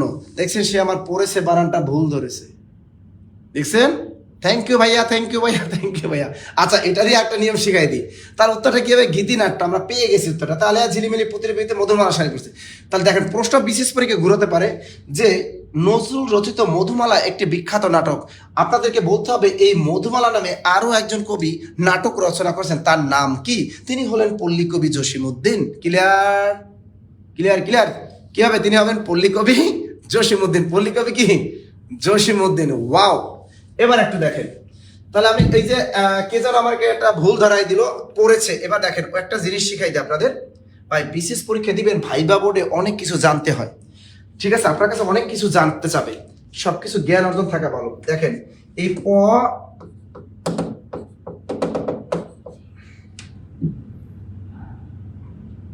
দেখেন প রয়কার পড়া, আর একটা হলো প ডয় বিন্দু রয় আকার পড়া। এই দুই পড়ার মধ্যে পার্থক্য কি? এগুলো আমি শিখাই প্রয়োগ অপপ্রয়োগ বিশেষ এর ক্লাসে। প্রয়োগ অপপ্রয়োগের ভিতরে কিন্তু আমি এগুলো কিন্তু আপনাদেরকে শিখিয়ে থাকি। তা পড়া আরটাকে প ডয় বিন্দু রয় আকার পড়া, একটু খেয়াল করেন। এখানে এই পড়া আর এই পড়ার মধ্যে পার্থক্য কি, এটা অনেকেই কিন্তু আপনারা ভুল জানেন। অনেকেই মনে করেন এই পড়া মানে কি পরিধান করা, ঠিক আছে স্যার, আর এই পড়া মানে বই পড়া। আসলে না, খেয়াল রাখেন, এই পড়া মানে পরিধান করা, ঠিকই আছে। এই পড়া মানে কি? পরিধান করা। অর্থাৎ আপনি মানবদেহে যদি কোনো কিছু পরিধান করেন, সেক্ষেত্রে আপনাকে প বয় বিন্দু রয় আকার পরা এটাই পড়তে হবে। যেমন কানে দুল পরা, এরপর কি সিঁদুর পরা, হাতে কি চুড়ি পরা, ঘড়ি পরা, লুঙ্গি পরা, শাড়ি পরা, ব্লাউজ পরা, এবং কি পাঞ্জাবি পরা, টি শার্ট পরা এবং জুতো পরা। তাহলে মানবদেহে যদি কোনো কিছু পরা অর্থে ব্যবহার করেন, সেক্ষেত্রে কি মনে রাখবেন? এই প বয় বিন্দু রয় আকার পরা। তা শাড়ি পরা, লুঙ্গি পরা, ব্লাউজ পরা, যা কর না কেন, সবই হলো প বয় বিন্দু রয় আকার পরা। অন্য সকল ক্ষেত্রে আপনি এই প ডয়, এই যে ডয় বিন্দু রয় আকার পড়া, এই শব্দটা ব্যবহার করবেন। যেমন আপনি মনে করেন আপনার গার্লফ্রেন্ডের কোলে নিছেন, গার্লফ্রেন্ডের টুস করে কোল থেকে পড়ে গেছে, এটা হবে প ডয় বিন্দু রয় আকার পড়া। গার্লফ্রেন্ড কোল থেকে পড়ে গেল। এখন দেখেন, আপনি কি করলেন? পদ্মা সেতুর উপর দিয়ে টুস করে নিচে পড়ে গেলেন, এই পড়াটাও কি? এই পড়া। আপনি গাছ থেকে টুস করে নিচে পড়ে গেলেন, তাও কি? প ডয় বিন্দু রয় আকার পড়া। আপনি বই পড়তে বসবেন, সেই পড়াও কি? প ডয় বিন্দু রয় আকার পড়া। কি ক্লিয়ার ক্লিয়ার ক্লিয়ার? এখন যদি আপনি কারো প্রেমে পড়েন, কারো প্রতি যদি ক্রাশ খান, যে আমি তোমার প্রেমে পড়েছি, সেই পড়াও হবে এই পড়া। Clear clear clear clear? কথা কন না কাকা। হ্যাঁ, মাটিতে পড়া, হোসেট খেয়ে পড়া আছে না? অনেক মানুষ যারা নতুন বিয়ে করে, তারা আমি গ্রামগঞ্জে দেখি যে গোসল করায়। গোসল করার পর স্বামী কি করে? ওই নতুন নববধূকে কোলে করে ঘরের ভিতরে নিয়ে যায়। ওই গ্রামে কিন্তু এই বিয়েগুলো অনেক মজা হয়, কিন্তু আজকাল শহরে তো এগুলো হয় না। তো এগুলো কিন্তু অনেক স্বামী কি করে, বউ যদি একটু মোটাসোটা হয়, নায়িকা ময়ূরের মতো যদি হয়, আর হাজবেন্ড যদি হয় একটু চিকন চাকন, তাহলে কিন্তু ওই স্ত্রীকে কোলে নেওয়া তার পক্ষে কষ্ট। তা কোনো কষ্ট করে যদি একটু নয়, টুস করে যদি বউডারে ফালাই দেয়, মাজা কোমর ভাঙ্গে যদি যায়, তাহলে কিন্তু শেষ। ওই পড়ে গেল, ওই পড়া হলো প ডয় বিন্দু রয় আকার পড়া। লিখছেন লিখছেন? কথা কন। হ্যাঁ, ফয়সাল আমাদের প্রেমে পড়া, প ডয় বিন্দু রয় আকার প্রেমে পড়া, হোসট খেয়ে পড়া। ক্লিয়ার? তা এই পড়ার এই পড়ার মধ্যে পার্থক্য ক্লিয়ার সবে? আর ভুলবেন জীবনে, এই পড়া একমাত্র মানব দেহের পড়া। লুঙ্গি পরা, শাড়ি পরা, ব্লাউজ পরা, জুতো পরা, কানে দুল পরা, ঘড়ি পরা, সব প বয় বিন্দু রয় আকার পড়া। Clear clear clear clear clear clear clear clear clear clear? দেখছেন? লিখছেন? ইবনুল সিরাজি স্যার ময়ূরকে চিনেন কিভাবে? কিভাবে বানান? কয় দীর্ঘিকার? ওরে বাবারে, সুমাই একটা গান গাইছে, প্রেমে পড়েছে মন প্রেমে পড়েছে। চমৎকার একটা গান কিন্তু, তাই না? রিয়াজের একটা সিনেমা, আরো কি জানো নায়িকাটার নাম জানি ভুলে গেছি। চমৎকার একটা নায়িকা ছিল, আগে নাটক করতো, শ্রাবন্তী। চমৎকার একটা গান, প্রেমে পড়েছে। বাহ! অচেনা এক মানুষ আমার পাগল করেছে, প্রেমে পড়েছে মন প্রেমে পড়েছে, অচেনা এক মানুষ আমায় পাগল করেছে। তাই না? এই গানটাই তো, তাই না? যাই হোক, প্রেমে পড়া আর যাই হোক, এই হলো পড়া। তা যাই হোক, এবার আমাদের পরের প্রশ্নটা চলে যায় 10। ওকে, 11 নম্বর প্রশ্নটা কই গেল? আচ্ছা, এটাই মেরে। এবার একটা প্রশ্ন আমি ঘুরিয়ে দিয়েছি, লুঙ্গি কোন ভাষার শব্দ? এবার আপনাদের বলতে হবে ফার্সি শব্দ, ফরাসি শব্দ, পর্তুগিজ শব্দ, নাকি আরবি শব্দ। এই ধরনের প্রশ্ন যদি আসে, তাহলে কি হবে বলেন? দ্রুত দ্রুত দ্রুত দ্রুত। সারাদিন ক্লাস নেই, জব মেডিসিনে এতগুলা ব্যাচ, এতগুলা ক্লাস আপনাদের, সারাদিন ক্লাস। দেখি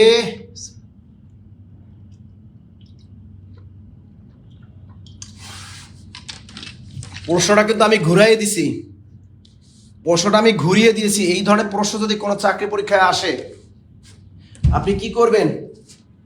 এই প্রশ্নটা কিন্তু আমি ঘুরিয়ে দিয়েছি। ফার্সি শব্দ, ফরাসি শব্দ, পর্তুগিজ শব্দ, আরবি শব্দ। দেখেন মাসুদ রানা তিনি বলছেন ফার্সি শব্দ। হ্যাঁ ভাইয়া 100% এই লুঙ্গি কিন্তু ফার্সি। ফার্সি মানে কি? ইরান। কিন্তু আমরা এতদিন সেই ছোটবেলা থেকে পড়ে আসছি লুঙ্গি হলো বর্মী শব্দ। কি শব্দ? বর্মী শব্দ। এটা ছোটবেলা থেকে আমরা পড়ে আসছি লুঙ্গি বর্মী শব্দ। প্রকৃতপক্ষে বাংলা একাডেমি আধুনিক বাংলা অভিধান কি বলে? প্রকৃত বলে বাংলা একাডেমি আধুনিক বাংলা অভিধান বলে ফার্সি শব্দ। প্রশ্নের ধরন দেখতে হবে ভাইয়া, পরীক্ষার হলে প্রশ্ন ধরন দেখেন। গত সপ্তাহে চাকরি পরীক্ষা হলো যুব উন্নয়ন অধিদপ্তর, সব প্রশ্ন 90 নতুন বোর্ড বই টাচ করলো।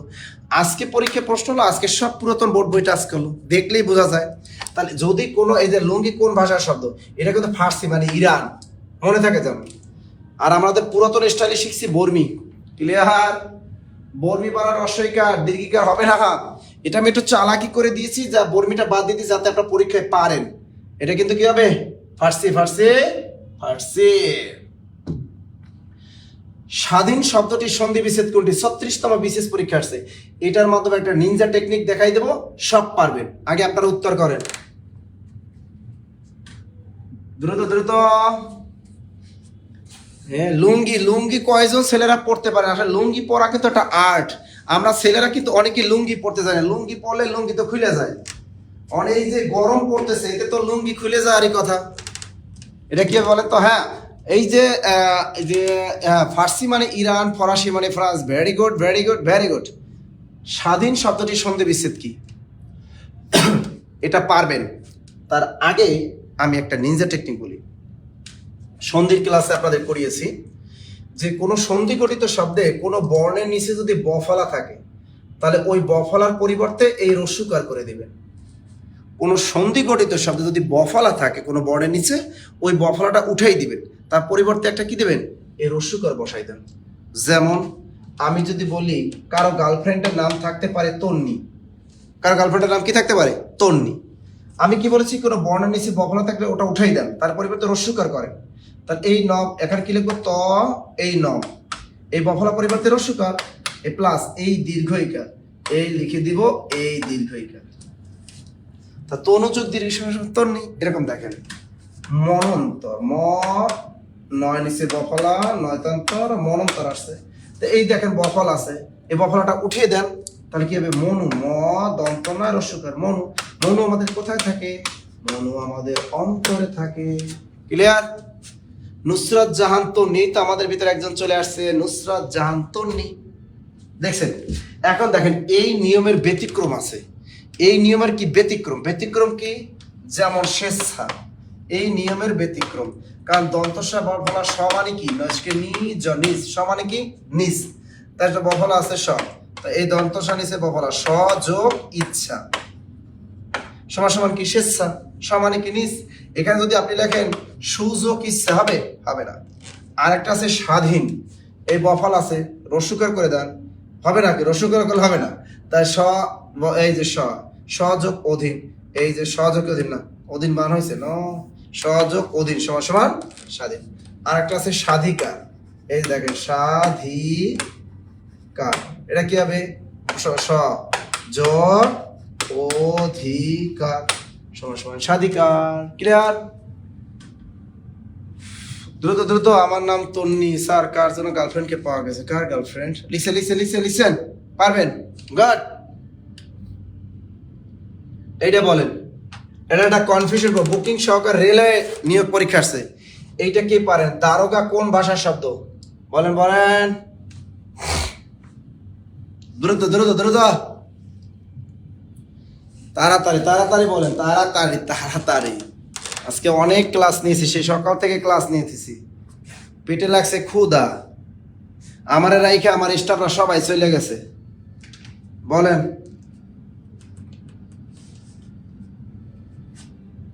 বলেন পড়েন। তাদের দারোগা কোন ভাষার শব্দ? ফার্সি, তুর্কি, আরবি।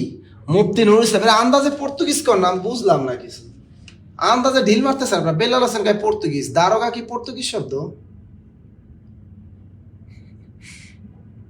কেউ কয় আরবি, দারোগা আরবি শব্দ, পর্তুগিজ আরবি, এই যে জাকারিয়া বলছেন তুর্কি, মাথায় কাজ করে না।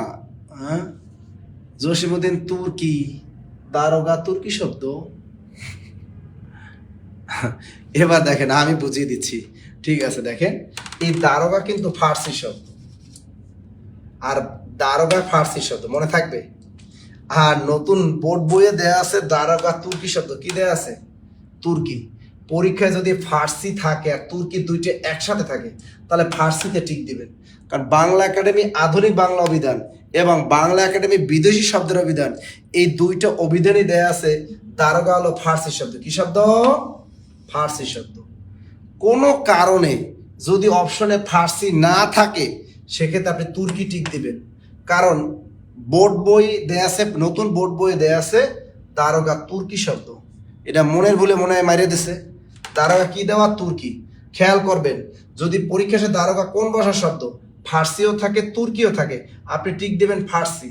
কোনো কারণে অপশনে যদি ফার্সি না পান আপনি তুর্কি টিক দিয়ে চলে আসবেন। ক্লিয়ার? মনিরুজ্জামান স্যার, পড়ার 3-4 দিন পর মনে থাকে না কেন ভাইয়া? তাহলে আপনি নিয়মিত পড়াশোনায় নজর দেন না। দেখেন অনেক বাজারে বই ভুল আছে, দারোগা লেখা আছে তুর্কি শব্দ। ভাই আসলে বাদ দেবে, দারোগা তুর্কি না, এই দারোগা ফার্সি, ফার্সি ফার্সি ফার্সি মানে ইরান। এই দারোগা কিন্তু ইরানি শব্দ, কিন্তু ইরানের দারোগারা ঘুষ খায় না, বাংলাদেশের দারোগারা ঘুষ খায়। স্যার আমার বোনকে ভর্তি করেন, আমি টাকা পাঠিয়েছি প্লিজ স্যার, আপনাকে কল দিয়েছিলাম ধরেননি। আচ্ছা আপনার বোনকে ভর্তি করাই দেবো ইনশাল্লাহ, সমস্যা নাই, সমস্যা নাই, কালকে অ্যাড করে দেবো, টেনশন নিয়ে না, কালকে অ্যাড করে দিব। যারা ভর্তি হয়েছেন অ্যাড হতে পারেননি আজকে, আগামীকাল ভর্তি মানে অ্যাড করে দিব সবাইকে, ঠিক আছে? আগামীকাল সাইদুল স্যারের আগামীকাল আমাদের মিরপুর 10 শাখায় সরাসরি অফলাইন সেমিনার আছে, ঠিক আছে? আমাদের ফরেন ক্যাডার একজন থাকবেন, তিনি আপনাদের কি করবেন, তিনি আপনাদের কিন্তু এই সেমিনারটা পরিচালনা করবেন, সেখানে আমি থাকবো, সাইদুল স্যার থাকবেন। আগামীকাল 4 তারিখ কিন্তু আমাদের মিরপুর 10 শাখায় সেমিনার, যারা ঢাকা শহরে আছেন বিকাল 3টায় চলে আসবেন, চমৎকার অফলাইনে সেমিনার হবে। আর 5 তারিখ সেমিনার হবে আমাদের কুষ্টিয়া শাখা, কুষ্টিয়া ইসলামী বিশ্ববিদ্যালয় শাখা এবং কুষ্টিয়া শহর শাখা আমাদের উদ্বোধন হবে। আপনার 5 তারিখ কিন্তু আমরা সবাই কই থাকবো? কুষ্টিয়াতে থাকবো, আপনাদের সাথে দেখা হবে কুষ্টিয়াতে এবং ইসলামী বিশ্ববিদ্যালয়ে দেখা হবে কিন্তু ইনশাল্লাহ। আচ্ছা তাহলে দারোগা কি শব্দ? Farsi, Farsi, Iran, Iran, Iran, Iran, Iran. Okay, পরের প্রশ্ন। এই একটা প্রশ্ন বাজারে গাইড বইয়ে ভুল, এই প্রশ্নটা বাজারে গাইড বইয়ে আমি অনেক ভুল পাইছি। আপনারা বলেন, এইটা মৎস্য অধিদপ্তর থেকে 2023-এ আসছে। চৌহদ্দি কোন ভাষার শব্দ? বাংলা প্লাস আরবি নাকি বাংলা প্লাস ফার্সি? দ্রুত বলেন, দ্রুত বলেন, চৌহদ্দি কোন ভাষার শব্দ? এইটা বাজারের আমি দেখেছি 99% গাইড বইয়ে এটা ভুল। দ্রুত বলেন, দ্রুত বলেন, দ্রুত।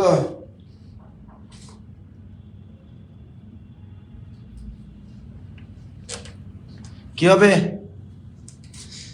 এই জিনিসটা আমাকে একজনে কি করছেন জানেন? সে আমাকে, তার আমি ব্লক মাইরা দিছি, আমার লিখছে স্যার চৌহদ্দি আপনি ভুল পড়াইছেন, সে অনেক নেগেটিভ কথা লাগছে, আমি নাকি ভুল পড়াইছি। প্রমাণ সহ দিয়ে দিই, তারপর আপনাদের গায়ে লাগে, ভুল ধরাই দিই। আপনি বাজারে গাইডে ভুল, আপনি পরীক্ষায় ভুল উত্তর দিয়ে আসবেন আর নাম্বার পাবেন, এটা সহজ না। চৌহদ্দি কোন ভাষার শব্দ বলেন?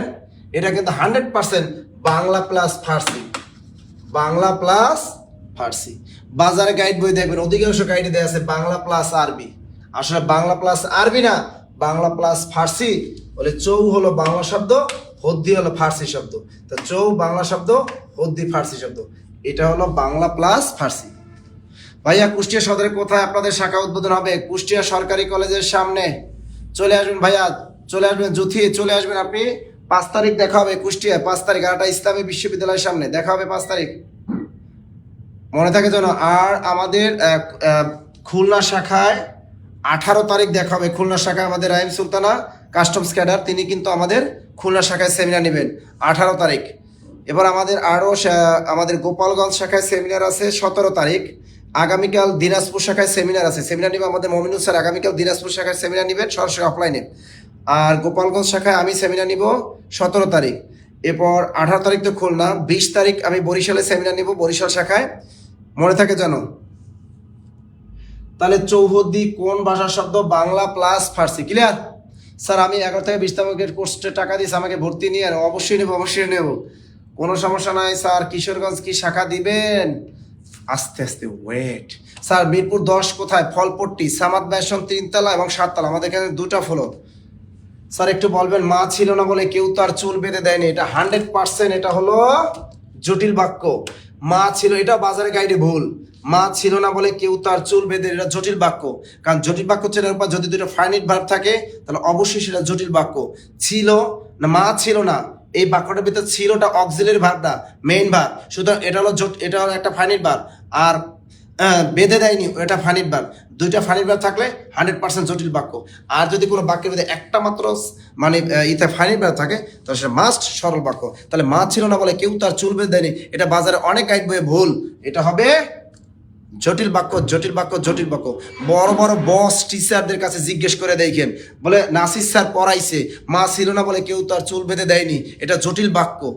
অনেক বস টিচারদের কাছে জিজ্ঞেস করেন, জবাব কি দেয় দেখেন, যে নাসির স্যার পড়াইছে, তাহলেই হবে জটিল বাক্য। ওকে, এটা অনেক গাইড বইয়ে ভুল আছে।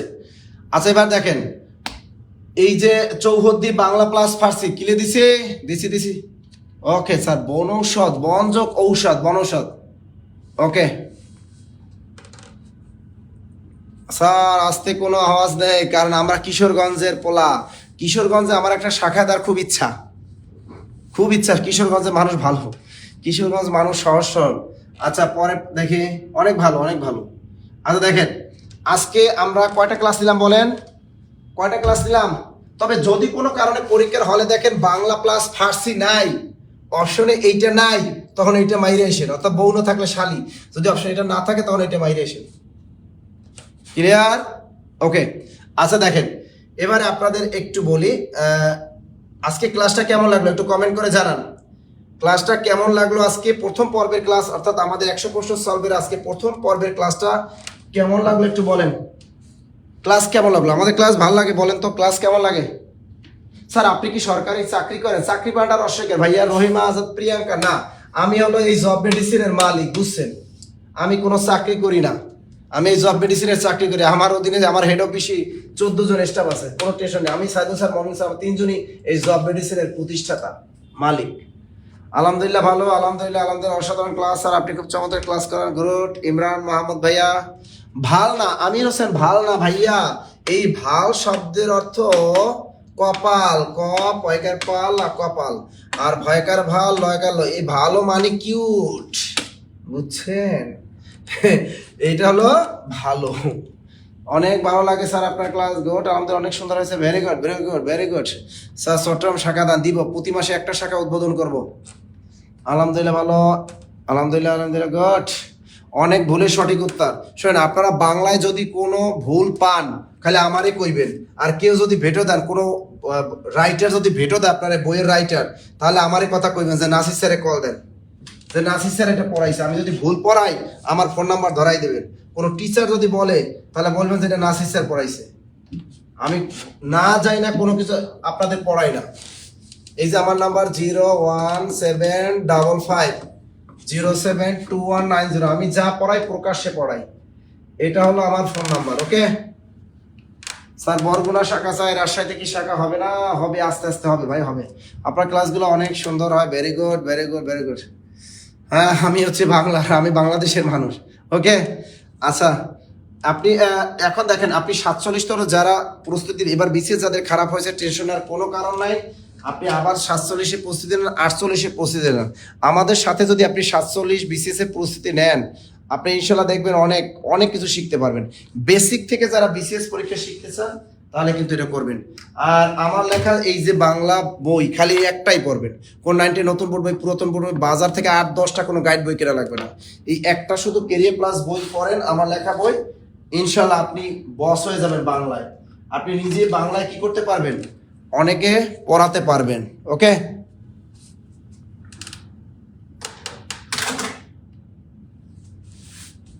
হ্যাঁ স্যার কোন স্টুডেন্ট যদি ভুল পায় তাহলে স্যার ক্লাস আপনাকে প্রশ্ন করতে পারে কোন আচ্ছা আমার ওই নাম্বারে কল দিয়ে, এই নাম্বারে ভুল পাইলে কল দিয়ে। হ্যাঁ স্যার গোপালগঞ্জ শাখায় আপনার ক্লাস করেছি, অসম্ভব সুন্দর ক্লাস। মঈন খান, ভেরি গুড। গোপালগঞ্জ শাখায় ক্লাস করবেন নিয়মিত, আমাদের অফলাইন শাখাগুলো ক্লাস করবেন বাংলা ক্লাস।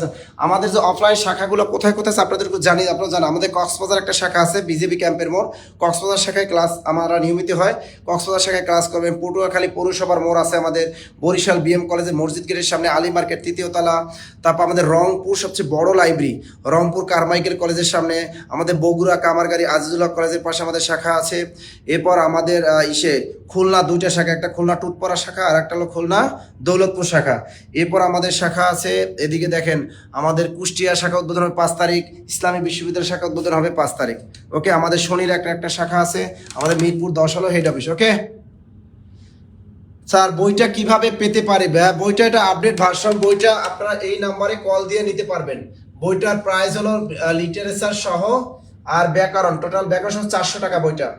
এই নাম্বারে টাকা পাঠাইয়া এই নাম্বারে আপনারা বইটা নিতে পারবেন কুরিয়া, বাংলাদেশের যে কোনো জায়গায়। জাহাঙ্গীরনগর নাসির স্যার আপনার বইটি কিভাবে পেতে পারে? বইটা পেতে হলে আপনাকে অবশ্যই কি করতে হবে, আপাতত কুরিয়ারে নিতে হবে। বইয়ের মানে সংখ্যা খুব কম আছে, বেশি বই নাই, তো এই জন্য লাইব্রেরিতে যেগুলো দিয়েছিলাম, নীলক্ষেত মামুন বুক হাউসে দিয়েছিলাম না, মামুন বুক হাউসে বিক্রি করা শেষ। এই সপ্তাহ 50টা বই নিছে, তাও বলতেছে শেষ। মামুন বুক হাউসে যোগাযোগ করতে পারেন, পেতে পারেন। আর যদি মামুন বুক হাউসে নাও পান তাহলে অবশ্যই আমার এই নাম্বারে 400 টাকা বিকাশ করে কল দিন। ওকে আচ্ছা দেখেন, এখন আপনাদের বলি যারা 47তম বিসিএস এই প্রস্তুতিটা নিতে চান, 47 বিসিএস, তাদের আমি বলবো 47 বিসিএস প্রিলি জব মেডিসিনের সাথে হোক, অনেক নামি দামি অনেক প্রতিষ্ঠানে অনেক নামি দামি সম্মানিত শিক্ষকদের সাথে ক্লাস করছেন, বিসিএস প্রস্তুতি নিয়ে দেখছেন, আপনি জব মেডিসিনের বেসিক ক্লাস করেন, জব মেডিসিনের সাথে ক্লাসটা করে দেখেন, দেখেন কেমন বেসিক ক্লাস শিখতে পারেন। এই 47তম বিসিএস আমাদের অনলাইন কোর্স ফি হলো 4,000 টাকা, অনলি কত 4,000 টাকা কোর্স ফি। আর যারা অফলাইনে ভর্তি হবেন তারা 8,000 টাকায় ভর্তি হতে পারবেন। 8,000 টাকা আমাদের সারা বাংলাদেশের ব্রাঞ্চগুলোতে আপনি 8,000 টাকায় কিন্তু 47তম বিসিএসে ভর্তি হতে পারবেন, ঠিক আছে। আর অনলাইন, শুধু অনলাইন করলে 4,000 টাকা আপনি ভর্তি হতে পারবেন। যাদের একান্তই আর্থিক সমস্যা একেবারে দুর্বল, তারা 3500 টাকা দিলে ভর্তি হতে পারবেন। আর এর সাথে কিন্তু আপনি হাইলাইটস কিন্তু পাবেন, অর্থাৎ লেকচার শিট কিন্তু আপনি সব লেকচার শিট আপনাকে কুরিয়ারে পাঠিয়ে দেওয়া হবে।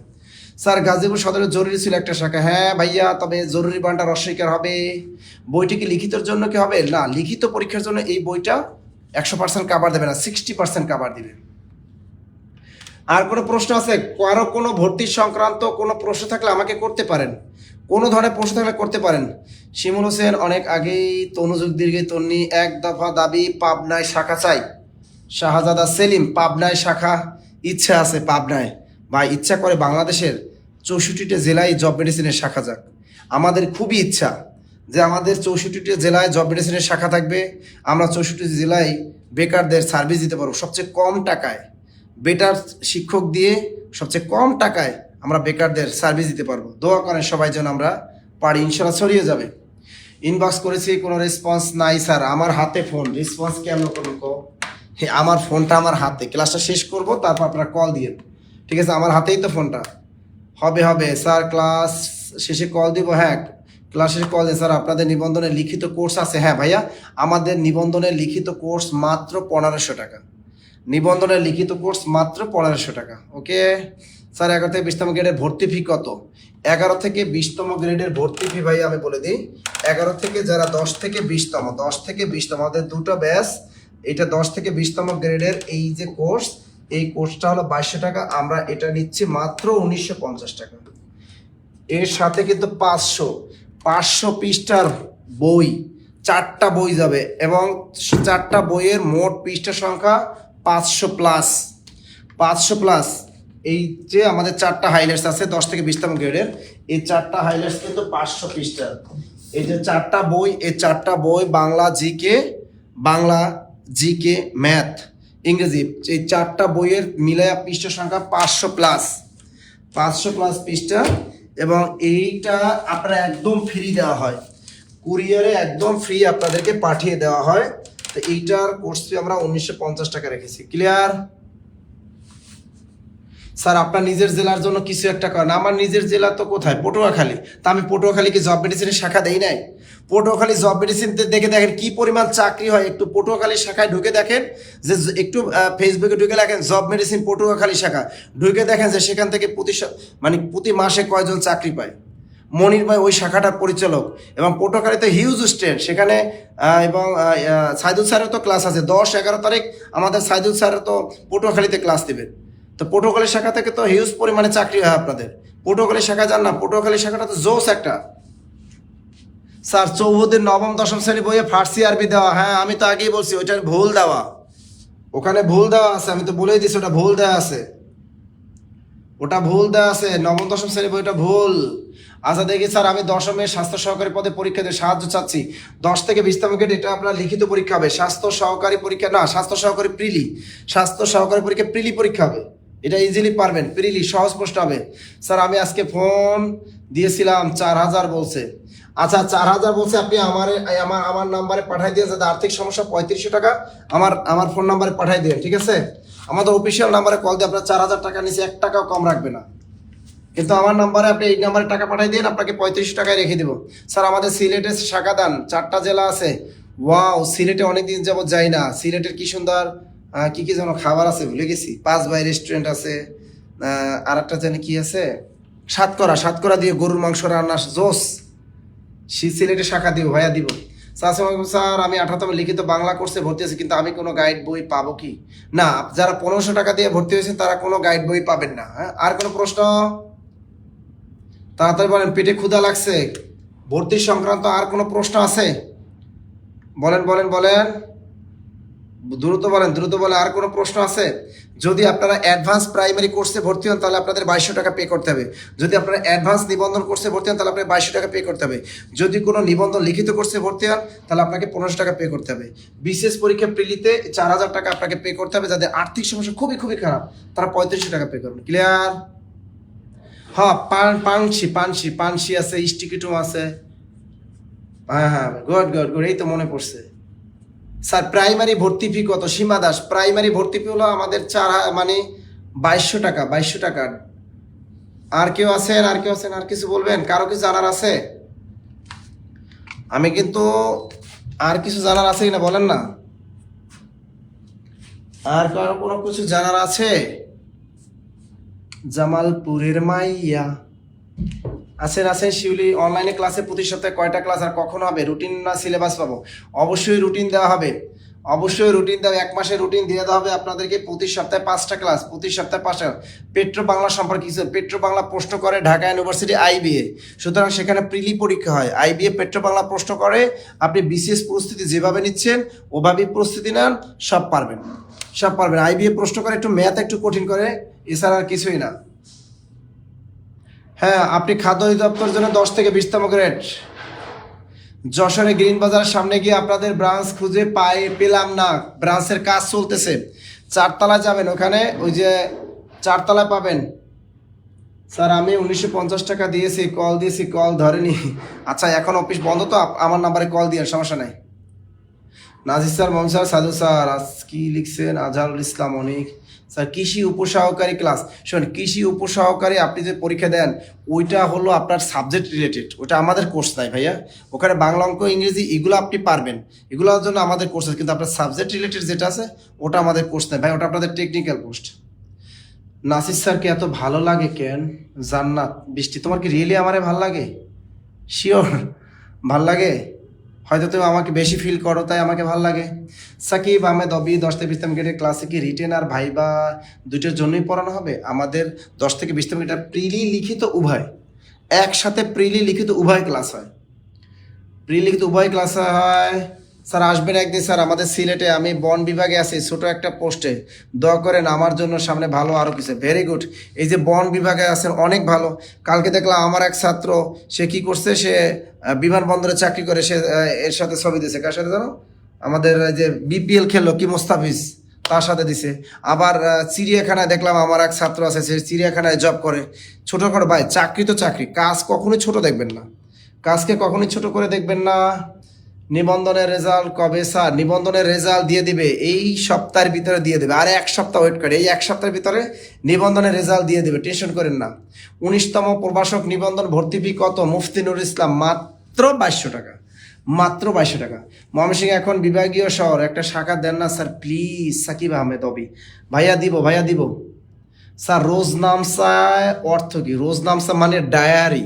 এই যে দেখেন রোজনামসা মানে কি? ডায়ারি। দেখেন এই ডায়েরি বানানটাও বাংলা একাডেমি চেঞ্জ করছে জানেন। এই দেখেন ডায়েরি, আমরা আগে লিখতাম ডায়েরি, এভাবে লিখতাম, এটা ভুল বানান কিন্তু। এই বানানটা ডয়কাটা 29 টাকা রয় রসিকা, এলো ডায়ারি। দেখছেন, দেখছেন আমরা উদ্বোধন বানান আগে লিখতাম এভাবে, উদ্বোধন, কিন্তু দেখেন আবার অনেকে এখানে কি ভ মারতো, কিন্তু এখন উদ্বোধন বানান এভাবে, রস্যু দশান্ত উদ বয়কার বো ধন উদ্বোধন, এটা এখন শুদ্ধ বানান লিখছেন। এস এল না নজরুল ইসলাম স্যার আমার কমেন্ট দেখেন না, এই তো দেখলাম। আর কোনো প্রশ্ন আছে? দ্রুত কর ভাইয়া, ক্লাসটা শেষ করবো ভাইয়া, ক্লাসটা শেষ করবো। অবশ্যই আমার বাসের এলাকার মানুষ খেলা হবে, কামরুজ্জামান শামীম, শয়মুন সাদিক শামীম। আচ্ছা দেখি 11 থেকে 20তম গ্রেড 1650 টাকায় ভর্তি হতে চাই স্যার। শোনেন, আপনি যদি আমাদের কোনো কোর্সে ভর্তি থাকেন তাহলে আপনাকে আমি 1650 টাকায় ভর্তি নেব ভাইয়া। আমাদের কোনো কোর্সে ভর্তি থাকতে হবে স্যার। 47তম বিসিএসে ভর্তি হতে চাই, অবশ্যই বৃষ্টি জান্নাত আমার নাম্বারে টিয়া পাঠাই দিবা। Clear sir? আমি টিচার এটিওর জন্য একবার 10 থেকে 20 কোর্স করেছি, কিন্তু পড়াশোনা করেছি, সাজেশন দেন প্লিজ। শোনে, সাজেশন কোনো কথা না, পিএসসির কোনো চাকরিতে সাজেশন চাবেন না। ক্লাসে যা পড়াবো, যে হাইলাইট দেবে, এগুলো সব আপনাকে পড়তে হবে। পিএসসিতে কখনো, পিএসসির চাকরি পরীক্ষা কখনো সাজেশন হয় না, বিশেষ পরীক্ষা কখনো সাজেশন হয় না। জাস্ট বলা যায় যে এখান থেকে আসবে, কিন্তু সাজেশন দেওয়া যায় না। ক্লিয়ার? হ্যাঁ, আমাদের 10 থেকে 20 করে আমাদের লেকচার শিটগুলো পড়বেন আর আমাদের ক্লাস করবেন। এই যে আজকেও চাকরি পরীক্ষা হলো, পোস্ট তো দিয়ে দিছি, যত চাক আপনারা কমেন্ট করে একটা জানান যে না আমাদের শিট থেকে কমন পড়ে না, আমাদের ক্লাস থেকে কমন পড়ে না, বলেন। অনেক কষ্টে পর স্যার একটা চাকরি পেয়েছি, মাশাল্লাহ। মনে শুধু স্যার অনেক কষ্ট করে একটা চাকরি পেয়েছি, 22টা এক্সাম দিয়ে স্যার। 10-12 সালে আমার জয়েনিং স্যার, আমার সিলেটেই পোস্টিং এয়ারপোর্টে, মনে সৌন্দর্য বড় এয়ারপোর্ট রোডে আসবে ইনশাল্লাহ। সিলেট গেলে দেখা হবে ইনশাল্লাহ তোমার সাথে। আমার কথাগুলো খুবই ভালো লাগে, অনুপ্রাণিত করে। গুড।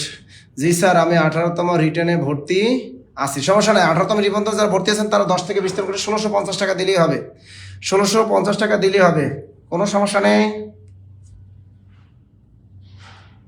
কারো কোনো প্রশ্ন আছে ভাইয়া? শারমিন সুমি, কিছু বলবা? আবার কোর্স করবো স্যার। শারমিন সুমি, সমস্যা নাই, কল দিও আমার নাম্বারে, কল দিও আপু, কল দিও, কোনো সমস্যা নেই, কল দিও। ওকে, যাই হোক। নীল নীল নীল নাসির স্যার, আচ্ছা জাকারিয়া, আসসালামু আলাইকুম স্যার। ওয়ালাইকুম আসসালাম, মিষ্ট চাই না। যাই হোক, অনেকক্ষণ আপনাদের সাথে কথা বললাম।